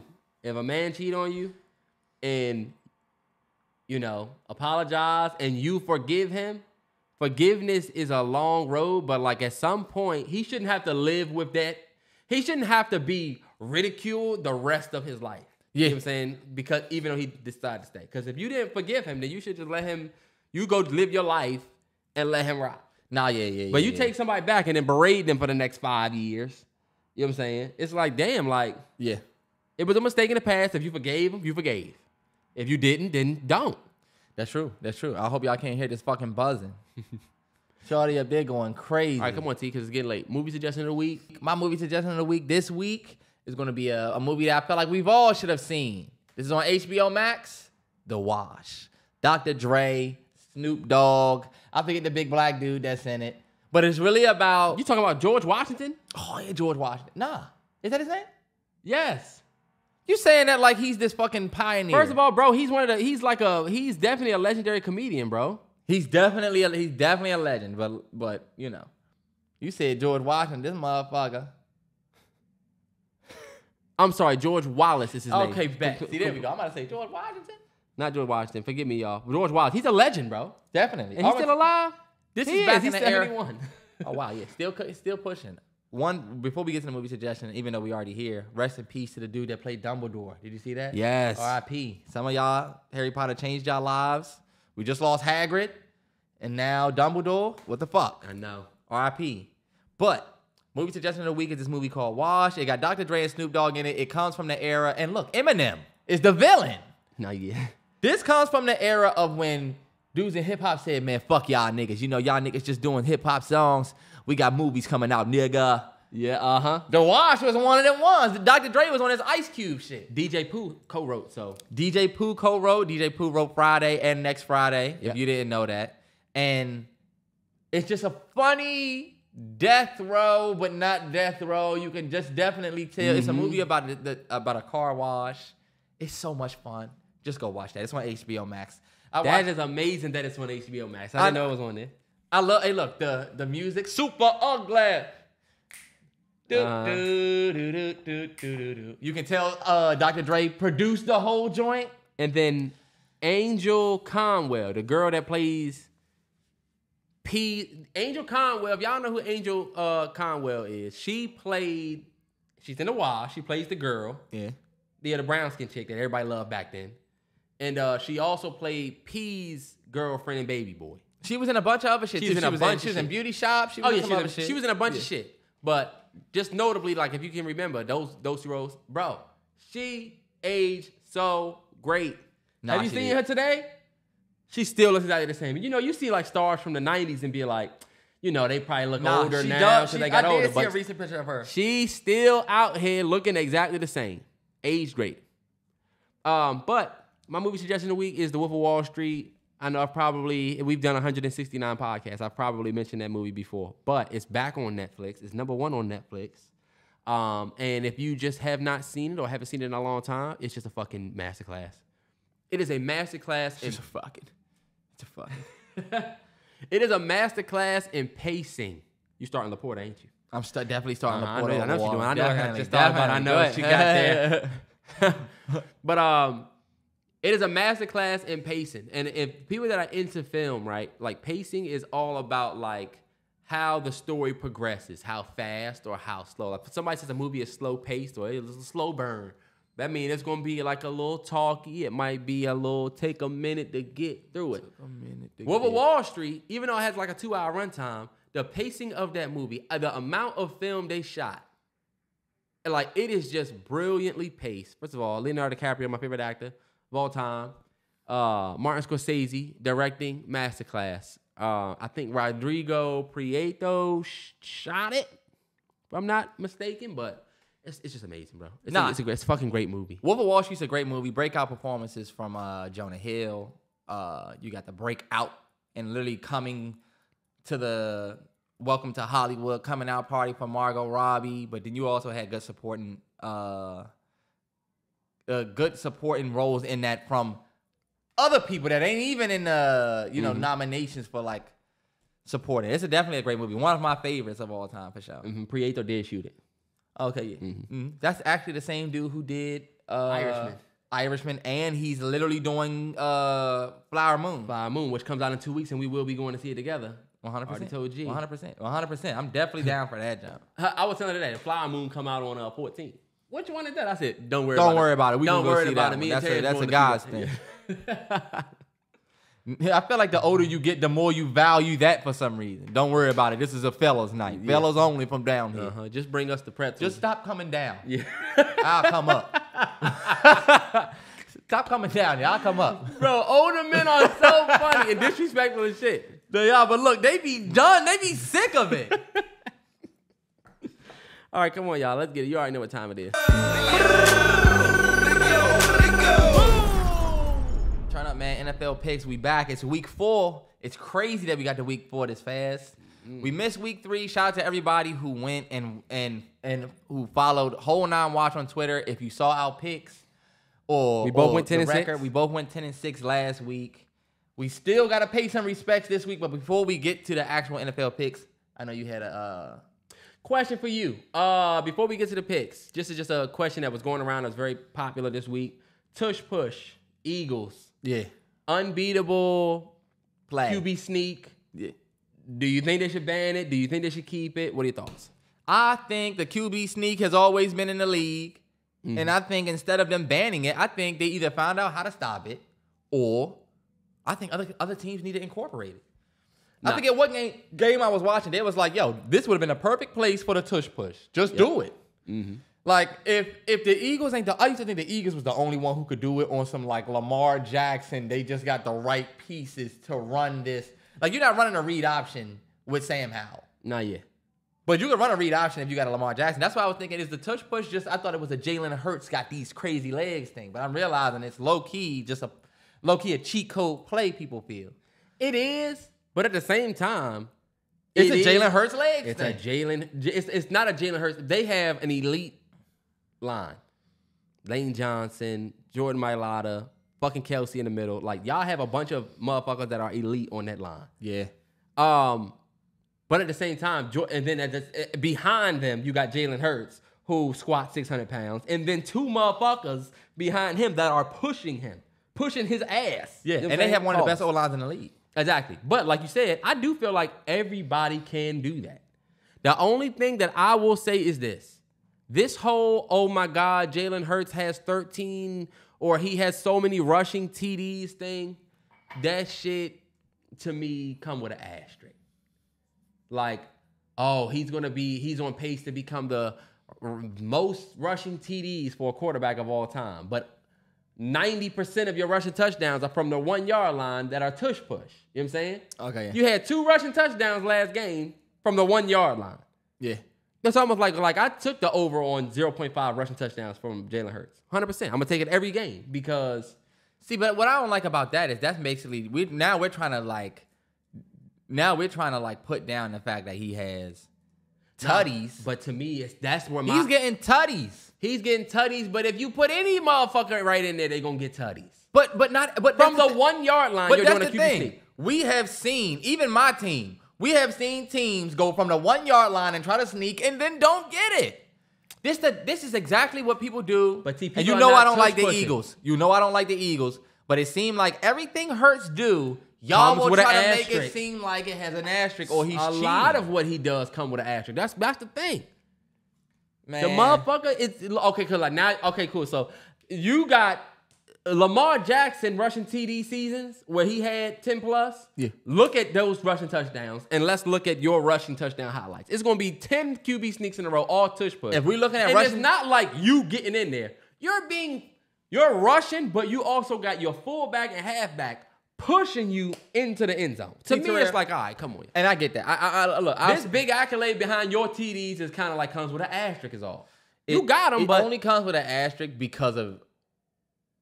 I swear that niggas hate on Jalen Hurts, and I'm an Eagles hater. do niggas hate on Jalen Hurts or do niggas overrate him and put him in a category with QBs that he doesn't belong? Well, think about it. You're talking about he's getting ready to be the leading touchdown rusher for quarterbacks, but that's a stat. Fuck it, they're winning games with it. That's a stat. You think he gives a fuck about being the rushing touchdown leader? You think he really think, I'm really the best rusher in the league? Nobody said that Hurts was the best rushing quarterback in the league. People will say that. And you know what they had to back it up? Look at the rushing TD. Look at the numbers, yeah. I mean, you got a point. I won't say you It's don't like, have a point. it come with it. It just upset. It come with it. That's the only thing. I do agree. Everybody should start doing it. Deshaun Watson, you got a good line, and you could squat probably maybe 400 or 500, maybe not as much as Jalen Hurts. Why not y'all do that? You know what I'm saying? Or why don't more the Lions do it? Daniel Jones, do it. Yeah. Well, y'all don't got a good line in Giants, but Who is playing that music? Is that down there? no, yeah, Terrence, they having like a little event down that joint. They Hey, motherfucker. We shooting out podcast. They having like a little nightlife. It's another food truck pulled up. Yeah, we gotta go down that thing. Wanna go down there? Hey, let me get a chimney. Hey, what y'all got? Let me get a Ice cream. chimichurri empanada. All y'all got is ice cream? I'm lactose intolerant. Let me get vanilla. Give me the vanilla cone.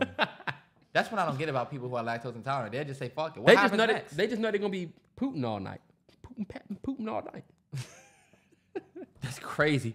Boom, boom, boom. Oh, And I then, gotta like, get up. if you live like if you live like you and you ain't got no company and it's just you, Oh, yeah. fuck it, give me the cone. I'll say fuck it for the night. But all right, y'all, NFL picks. Do we have love to show Terrence? No, for you know what, last- Terrell? Before we do this, before Okay. we get into this, I do have to say this. This is a NFL picks part, but also sports. The Dame Lillard news yeah. of him being sent to the Milwaukee Bucks. That's huge NBA news. I do feel like it is very Kevin Durant of Dame Lillard. Nobody's saying it. I feel like Dame Lillard taking his talents to Milwaukee, even though he got traded, maybe it wasn't his choice. I just feel like it just doesn't look good. Like, it speaks to a culture that Dame has been critical of for years. And I feel like this whole I'm only going to Miami thing, and now you with Giannis and the already number one seeded Bucks last year was number one. Yeah. You going and joining the number one team in Now the this is- league? and this Dame, after everything you've said, Recently went on a It looks fun. podcast and said I didn't agree personally with what Kevin Durant did. yeah, And I I'm not- just didn't agree personally. It looked funny, bro. What the fuck Now, did you do Terrence, so different? The Bucks are still not that Warriors team that went 70-3-9, but they did. I they mean, did have damn the- near. They were the best team in the league on paper, but they even though they choked in the playoff, cool. But You talking 3 years ago, this is the championship. This is the champions. yeah, The champions, then Warriors, then Nuggets. But even in them last 2 years, the Bucks is top 3 East. Yeah. So like, yeah, I get it. I guess. and now you get your spot up shooter. It's just like they said, now it's definitely championship or bust, Dame. You wanted to go and join a contender, now you have to. It is championship or bust. And you know what people were saying? It was championship or bust before Dame Yeah. got there for the Bucks. Cause it's like, all right, y'all not because you can't be the number one seed all year. You know what I'm saying? Have the best record in the league, number one team in the league, and then lose to the first round. Nah, that's a fact. And the last thing that I'll just say about it, I've always been one of those people that respected Dame for staying in Portland. I'm a Washington Wizards fan. Feel me? We respected loyalty. the loyalty and you know, we don't have anybody. So the one guy that's good for us, you know, that city respects that he Dame, didn't yep. leave for a contender. We just watched Bill leave for the Suns. They We were did talking Bill about dirty. Dame going and playing with Bron. They were talking about Dame going and joining the Suns before what's the name went over there. Now Like, Dame is going and playing with the Bucks. It's like we have to still watch these same teams. You was getting ready to go join the Heat. The Heat was just in the NBA Finals last year. Now you're going to join in the Bucks, who was the number one seed last year. Like, you're not going and saying, yo, like I like to see when KD and Kyrie went to the Nets and said, yo, we're going to make them a contender. That was dope. We now get to see a new light Nets. it was. I it guess was, you but- couldn't get anybody to come to Portland, and you don't want to go somewhere like Washington where they really needed a point guard, and you could have balled out with Poole and my man Kuzma. You see where it's coming from, but like it would have been nice to see him get a fresh start and put a team on the map. Now would've. you about to go try to get into the mesh of with the Bucks, and look, I'm one of those Drew Holiday fans. I like Drew Holiday with the Bucks. Yeah. I just felt like instead of adding his brothers, they needed to add some more pieces on the bench. Y'all went and got Dame. It's like, oh shit. Hey Drew, come to the Wizards, bruh. He's already going to Portland. They had to get somebody for Dame.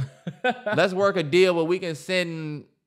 I do think Jordan Poole, after even though he didn't do well and he didn't have a great playoff performance, I think he's going to be a coming out a party great- this year. Just watch. A great piece for y'all next year. Him and Kuzma, watch. Them two niggas are hoopers. It's too much bullshit going on in your apartment. I'm getting the fuck out of here. It's kids that live above. It's a kid that live above me. I know. The person that the person in the scary movie that says, "Come on, y'all, my parents have been coming to this cabin for 30 years. There's nothing wrong with it. And then we all Please. dying that weekend. We all die. I don't know what that is. And you keep talking. See, I hate when a nigga come visit you and he start hearing shit that you don't hear. I live here, nigga. He come in. What is that creaky sound? You like, what creaky sound? Then later I'm like this. I heard it again. Nigga done forgot what he told me. Come on. All right, bet. NFL picks. Shout out week 4. We're going to start with some respect for week 3. And we're not going to spend all day on it. I'm giving quick respect to the Colts, Bills, Lions. And I can't stand y'all. Bengals, Texans, and Cardinals. Texans. I mean, I have to talk about this real quick. We lost by 50 points. Yeah, you do. And it was the worst Broncos loss that I've seen in my 25. I'm on my 25th year watching my Broncos. It is my 25th season, and it is the worst loss that I have ever seen us take in my entire life of watching our games. We lost by like 40 last year to the Rams. You know what I'm saying? On Thanksgiving. 56-13 or something crazy like that. And that was bad. But this, watching them get 43 and thinking, come on, y'all. It was third quarter, right? Yeah. 2 minutes left. I said, all right, fourth quarter, they probably get another TD. probably Damn, just we probably chill. lose 49-8. And think about it. Our offense only scored 13 points. Y'all got to pick 6, right? We Or had punt return. Marvin Mims ran the kick return back. So we really only scored as an offense 13 points, 1 touchdown, 2 field goals. You know what I'm saying? Yeah. And so for us to lose like that and to get clowned like that, bro, I have DMs that I still haven't read. Terrell was going through it that day, y'all. And they got their ass whooped by us the week before. It was a close game. That was one of the best Broncos And then look, Commanders games. For y'all to go out and lose as bad as Sam Howell and have his first showing of like, all right, Not looking good. not looking 4 good picks. or not being as good. We said, damn, he finally played a good team. And then Arizona and us was trash. Yeah. You know what I'm saying? Yeah. And this is my thing. We went out there. Oh, I'm sorry. My Commanders went out there and got smashed, but all of the hype was around the Broncos loss. Yeah. And I think more hype even went with that Cardinals win. Cardinals, shout out to y'all. Y'all beat the Cowboys. Cowboys, I still actually have some faith in the Cowboys. Yeah. Like, I know what an injury will do to a team's morale. For them to lose Trayvon Diggs for the whole year, there was people who didn't want to put nothing on that. I'm a Washington fan, and I will say, damn, that probably took a lot out of them. And you playing a scrappy Cardinals team. I'm telling you, the scariest team you want your team to play is the supposed worst team in the league. Them motherfuckers come in hot. They come in balling because they got a chip on their shoulder. And Dobbs is balling. You see that number he got That's on? the thing. Cowboys, Dobbs is balling. We have to hear about how the Cowboys are this team, and I gotta listen to Michael Irvin and fucking Skip and all these fucking pundits talk about how the Cowboys are so good. Yeah, they're actually really good. They're really good. It's like, yeah, they're good every year. They win 13 games, 12 games every year, but it's the same outcome. And last week was just another indicator that, oh, we know what y'all gonna do at the end of the season. We'll let y'all go ahead and beat this team, beat that team, beat this team, beat that team. Cool. We know what y'all gonna do at the end of the year. And I'm also not blaming Dak for the whole shit. Yeah, me neither. Y'all let them, y'all bet greatest defense in the world. We want to be like the whoever. Y'all let them score, what, 28 points? Josh Dobbs dicing y'all up? I mean, it's not all on Dak. All right, come on, Terrell. Let's get to the fucking picks. All right, bet. And we're going to do this shit fast. No, we not. We just going to stop rapping. And we not going to try to act like Stephen A. Smith and say a whole bunch of shit. Make your picks, nigga.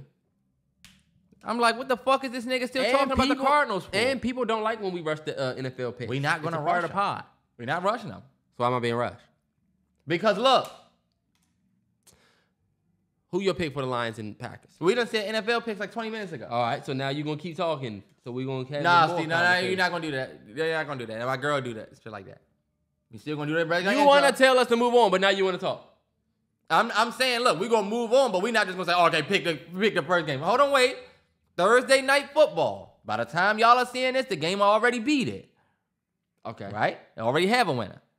We got the Lions at Packers. Now you pick your team, nigga. Never gonna get a deal. I'm gonna go Lions. I'm gonna take the over on 0.5 Aiden Hutchinson sacks. I think Aiden Hutchinson in that defense.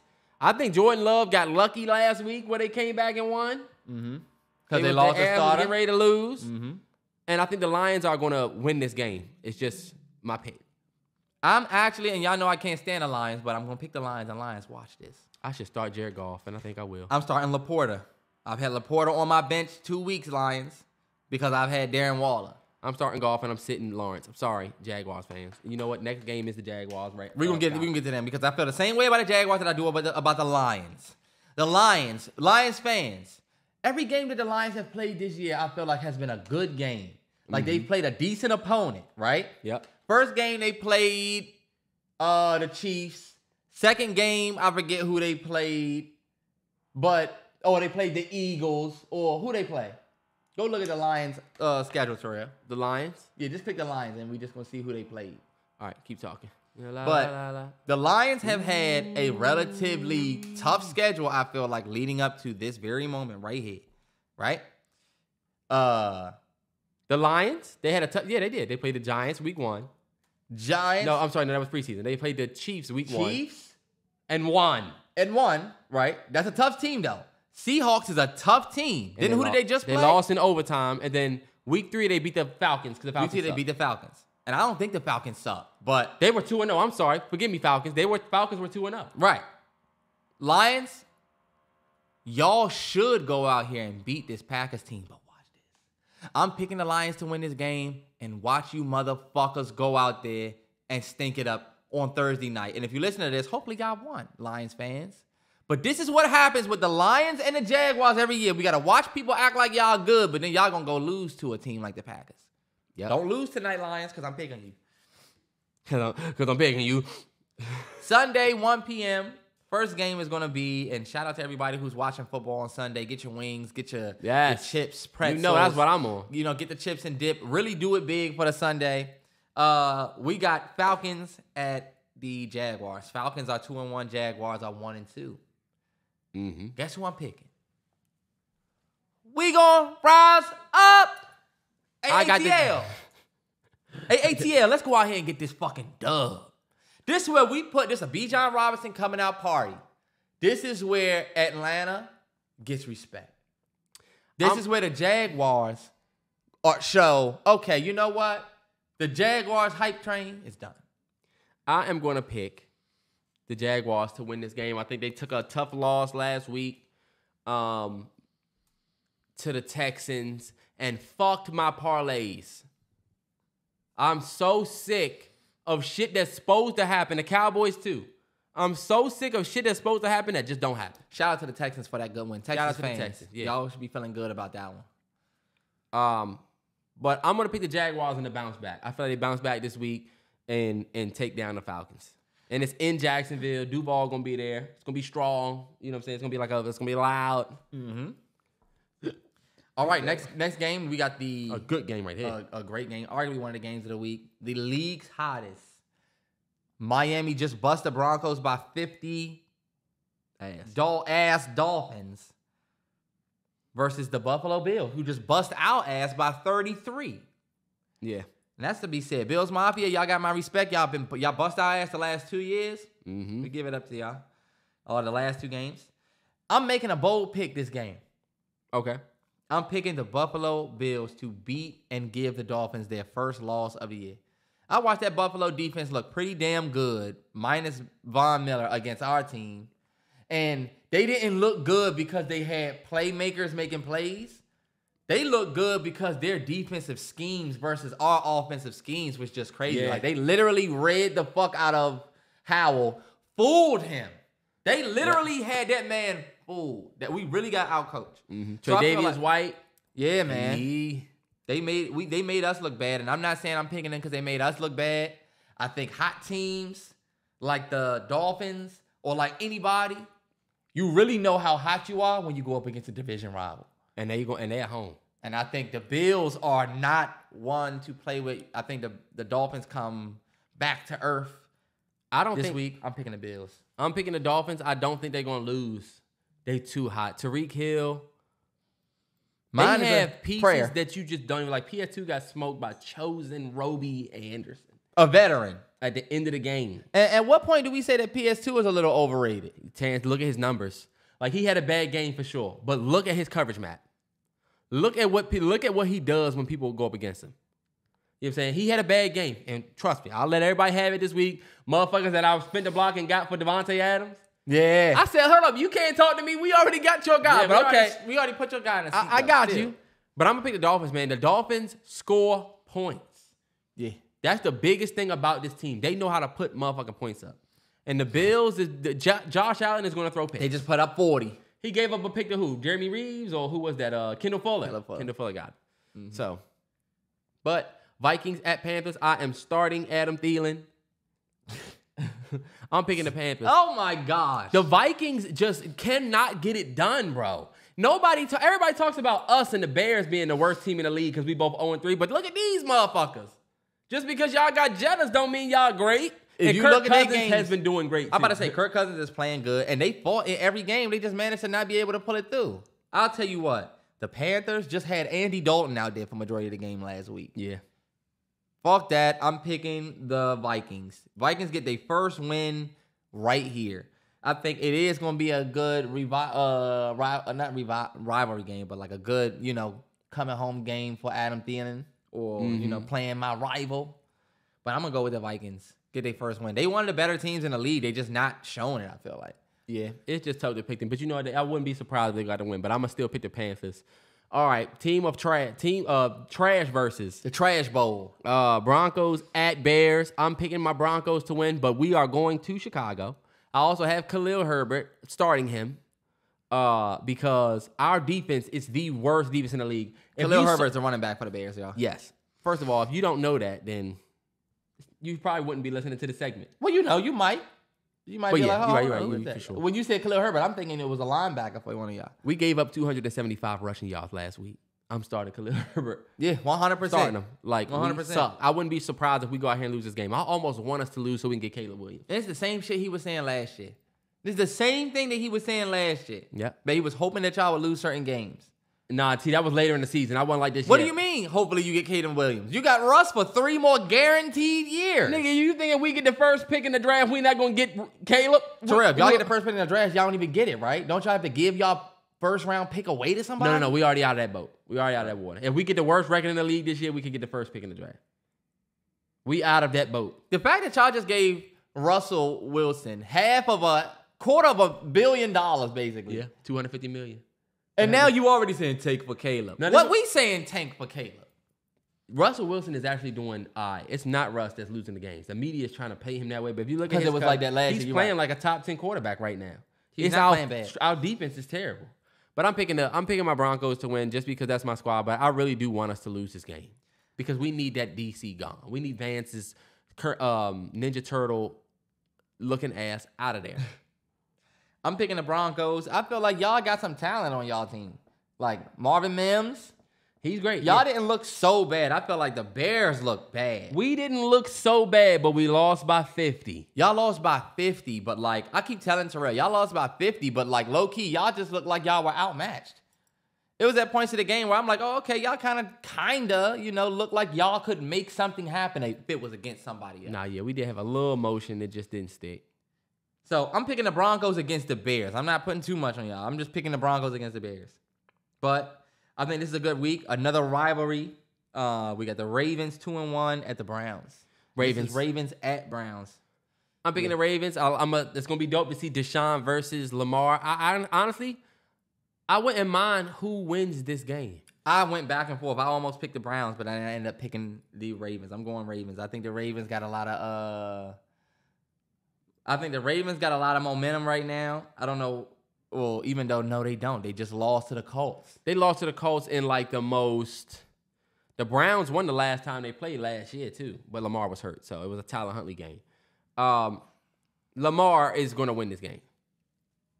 I feel like the Browns, I think they said Deshaun Watson looked pretty good in the last game. He also has his ups and downs. He has blunders, bro. You see when he threw the ball backwards? Yeah.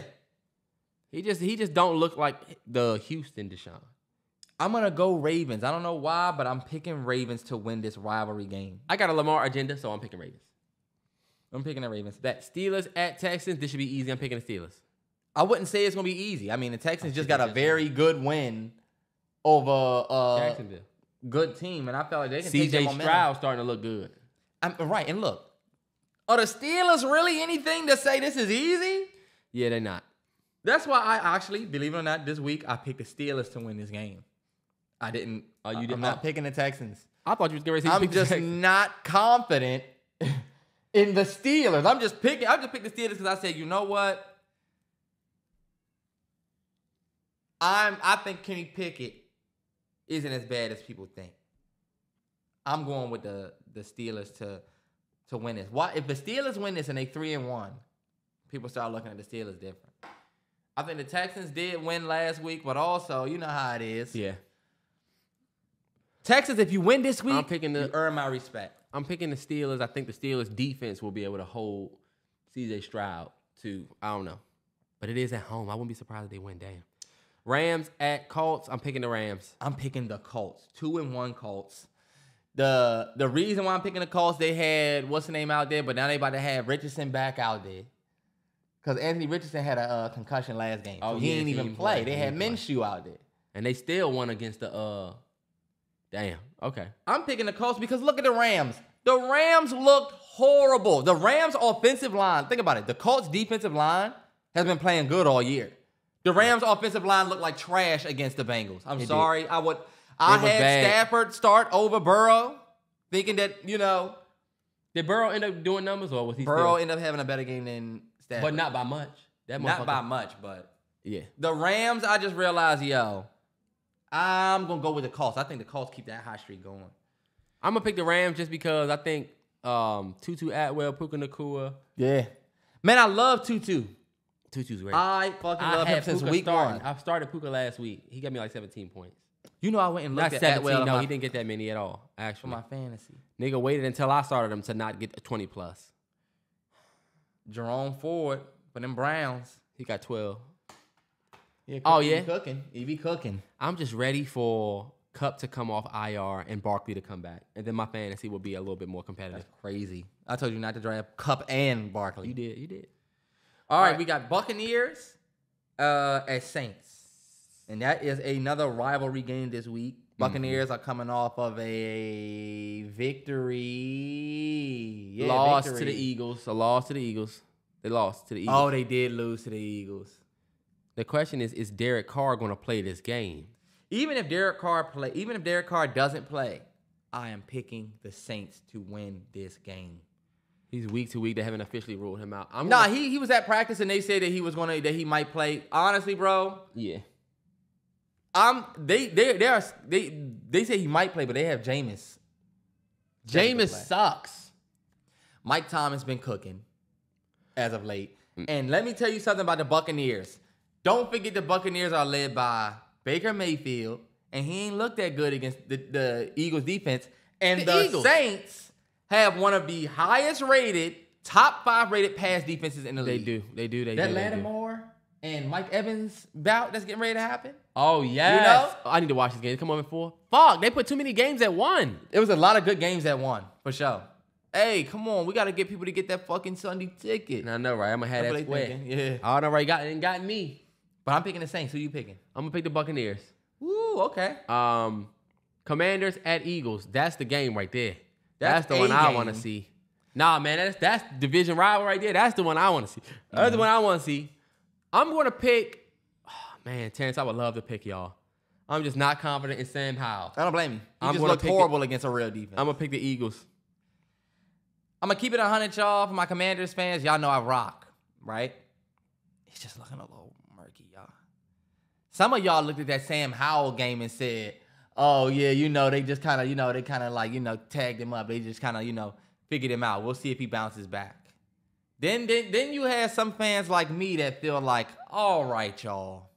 We didn't start this kid all last year, right? Mm-hmm. And then we put everything on his back. This last game was where he threw 4 picks. Bro, he looked lost out there. Yeah. Then at the end, he looked like he didn't even want to be out there. I don't blame him. It was, yep. You know he is the most sacked quarterback in the league, Yep. even though we gave up 9 fucking sacks. All I'm going to say, y'all, I'm always going to pick my Commanders. Fuck the Eagles. Eagles fans, we took a 0 from y'all before, and we'll do it again. At y'all hometown. In y'all home stadium. If you think this about to be, don't let us win, Philly. Don't let us win. And you know what? I think we will win. Fuck y'all. You gonna post a walk in your trap, take over your trap? 100. Don't let us win. Don't let us win, Philly, because low-key, look, we looking at the league's best, right? Look at all the respect y'all get coming into this game. And what do we get? We've been trashed since week 1, and now that we lost to the Bills, that we really ain't gonna get no respect. I guarantee if you pull up the preview, everybody picking the Eagles. So my thing is this. We used to being the underdogs. We used to everybody pointing that way and then happen to turn niggas around. Philly. Don't forget what happened the last time we played, y'all. That's a fact. Don't forget. And I know some history about, I know history on it. I know my team history. Fuck Philly. Do you think that we give a fuck about Philly? Do you know what? Terrence, come on, because you just got on me for talking, and now you rapping every fucking pick. Let's get it.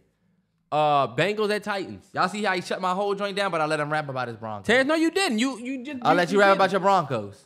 Terrence, you just rapped about it. You can go to the history. I ain't gonna get it. You right. I ain't gonna. But you're right. Bengals 1938 at Titans. I'm gonna pick the Bengals to win this game. I think the Bengals even out here. Joe Burrows, that calf he's nursing that calf. I don't know if he's gonna play though. They just signed. No, they didn't. I'm thinking about the wrong thing. Better say Burrow better fucking play. Come on, you looked all right against the Rams. Get out there and do good. I'm starting you on my fantasy team. Go. I think them starting him is not a good thing, man. They need to. That's y'all franchise guy. Y'all risking it all for, this calf. He could go out there and fucking tear an Achilles like what's the name? Yeah, that's true. I do think the Bengals have a better squad though, and I'm gonna pick them to win. Derrick Henry haven't been making no noise this year. I feel like Derrick Henry he had the same year every year where it don't seem like that much noise. At the end of the year, this nigga got 1,500. Nah, I know bullshit, yeah. All right, 4 o'clock games. Hey, the 1 o'clock lineup is lit, y'all. It's definitely about to be a lit day of football. It's 3 4 o'clock games. Only 3 4 o'clock games. And fucking 8. All right. Obviously, they want y'all to get. And he did. And last week, it was all them 4 o'clock games, and then it was 3 Monday night. You know what I'm saying? Whatever. Yep. Sunday, 4 p.m. We got to starting with a rivalry. We got the Raiders at the Chargers. Ooh, I'm going Chargers. I'm going to go Chargers too. Like the Raiders are having, did you see what Chandler Jones came out and said? Yeah. They just are the worst franchise. I don't know what the fuck is going on with y'all franchise, but y'all got a lot of distractions off field. I'm not picking y'all against I don't know. The they have the worst luck. They the worst franchise. The trashiest franchise. Fuck y'all. Trash. I don't give a fuck what Ice Cube says. But I'm picking the Chargers. I'm picking the Chargers too.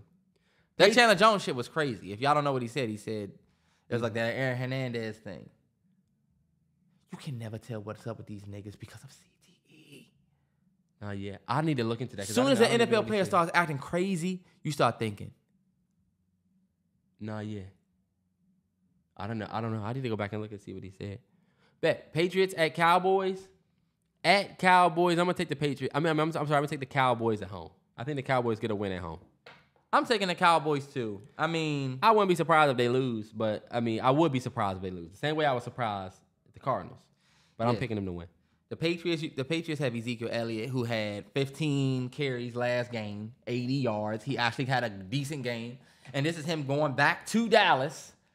So I got Ramondre Stevenson starting on my fantasy team, but Zeke going back to Dallas. I'm still going to pick the Cowboys. I think the Cowboys are red hot, and they should win this game. Go ahead and lose this game, Cowboys. We really going to be talking about y'all different. Yeah. The Patriots ran the ball like 40 times last week on some crazy, we just going to keep running it. And the Cardinals racked up 7 yards a carry against the Cowboys.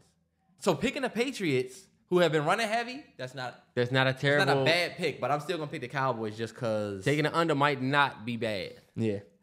All right, bet. Cardinals at 49ers is easy. 49ers. The 49ers are arguably the best team in football, right? The Miami Dolphins are the hottest, but a lot of the scariest team to me outside of the Miami Dolphins is the 49ers. I think the Cardinals are making noise, but I think they definitely come back to earth in this game. I pick the 49ers. If the Cardinals win this game, that's real respect. That's crazy. That's real respect. That would be crazy.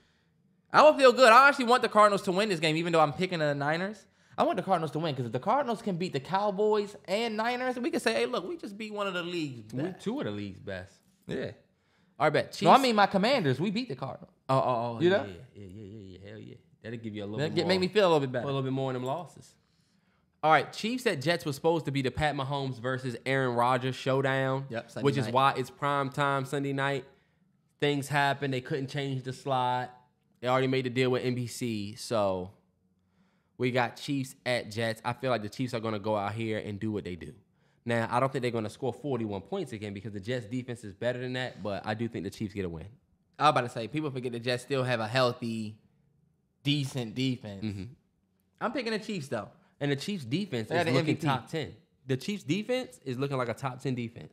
So, Chiefs got the MVP, man. Turn up. all right, Homeboy. last game is, of course, Monday night. Seahawks at Giants. That one was easy for me. I'm picking Geno and them. I don't trust the Giants. I don't trust the Giants at all. Giants, y'all are fucking trash. Sorry. I can't wait for y'all to play. I can't wait till we play the Giants more than anybody. Because we watched the Giants. I feel like the Giants start getting a little bit of respect, you know? The Giants get respect. We don't get any respect. None. Giants fans, I didn't get to come on here last week. But y'all got y'all ass bust. Didn't they? Who the Giants just get their ass bust by? They lost to the 49ers, but the week before that, who did they lose to? Week 2, they lost to the... Got their ass whooped. No, they beat the Cardinals. They came back from nothing from the Cardinals. Week 1, they got Nah, their Trey, ass that's whooped. week 2. What's week 3? The week 3 is last week. Oh, shit. Week 3, they lost to... The 49ers. The 49ers.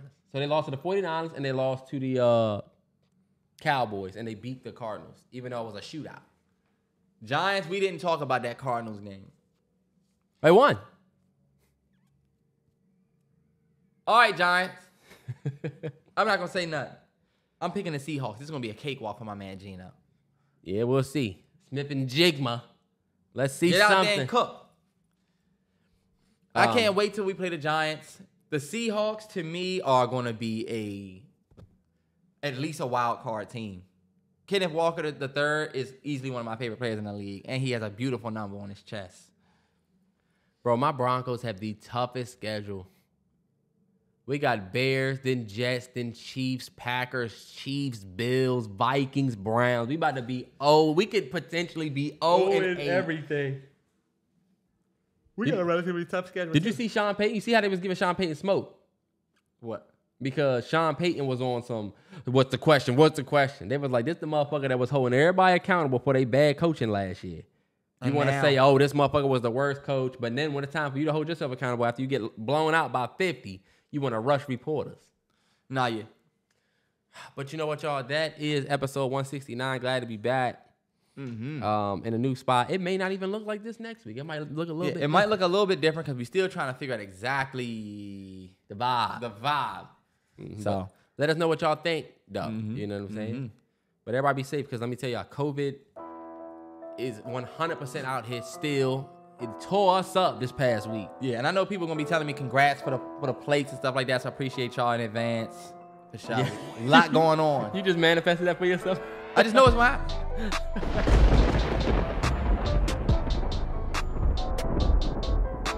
This nigga wanna give the COVID outro. Fuck that. I mean, hey, I want people to be safe.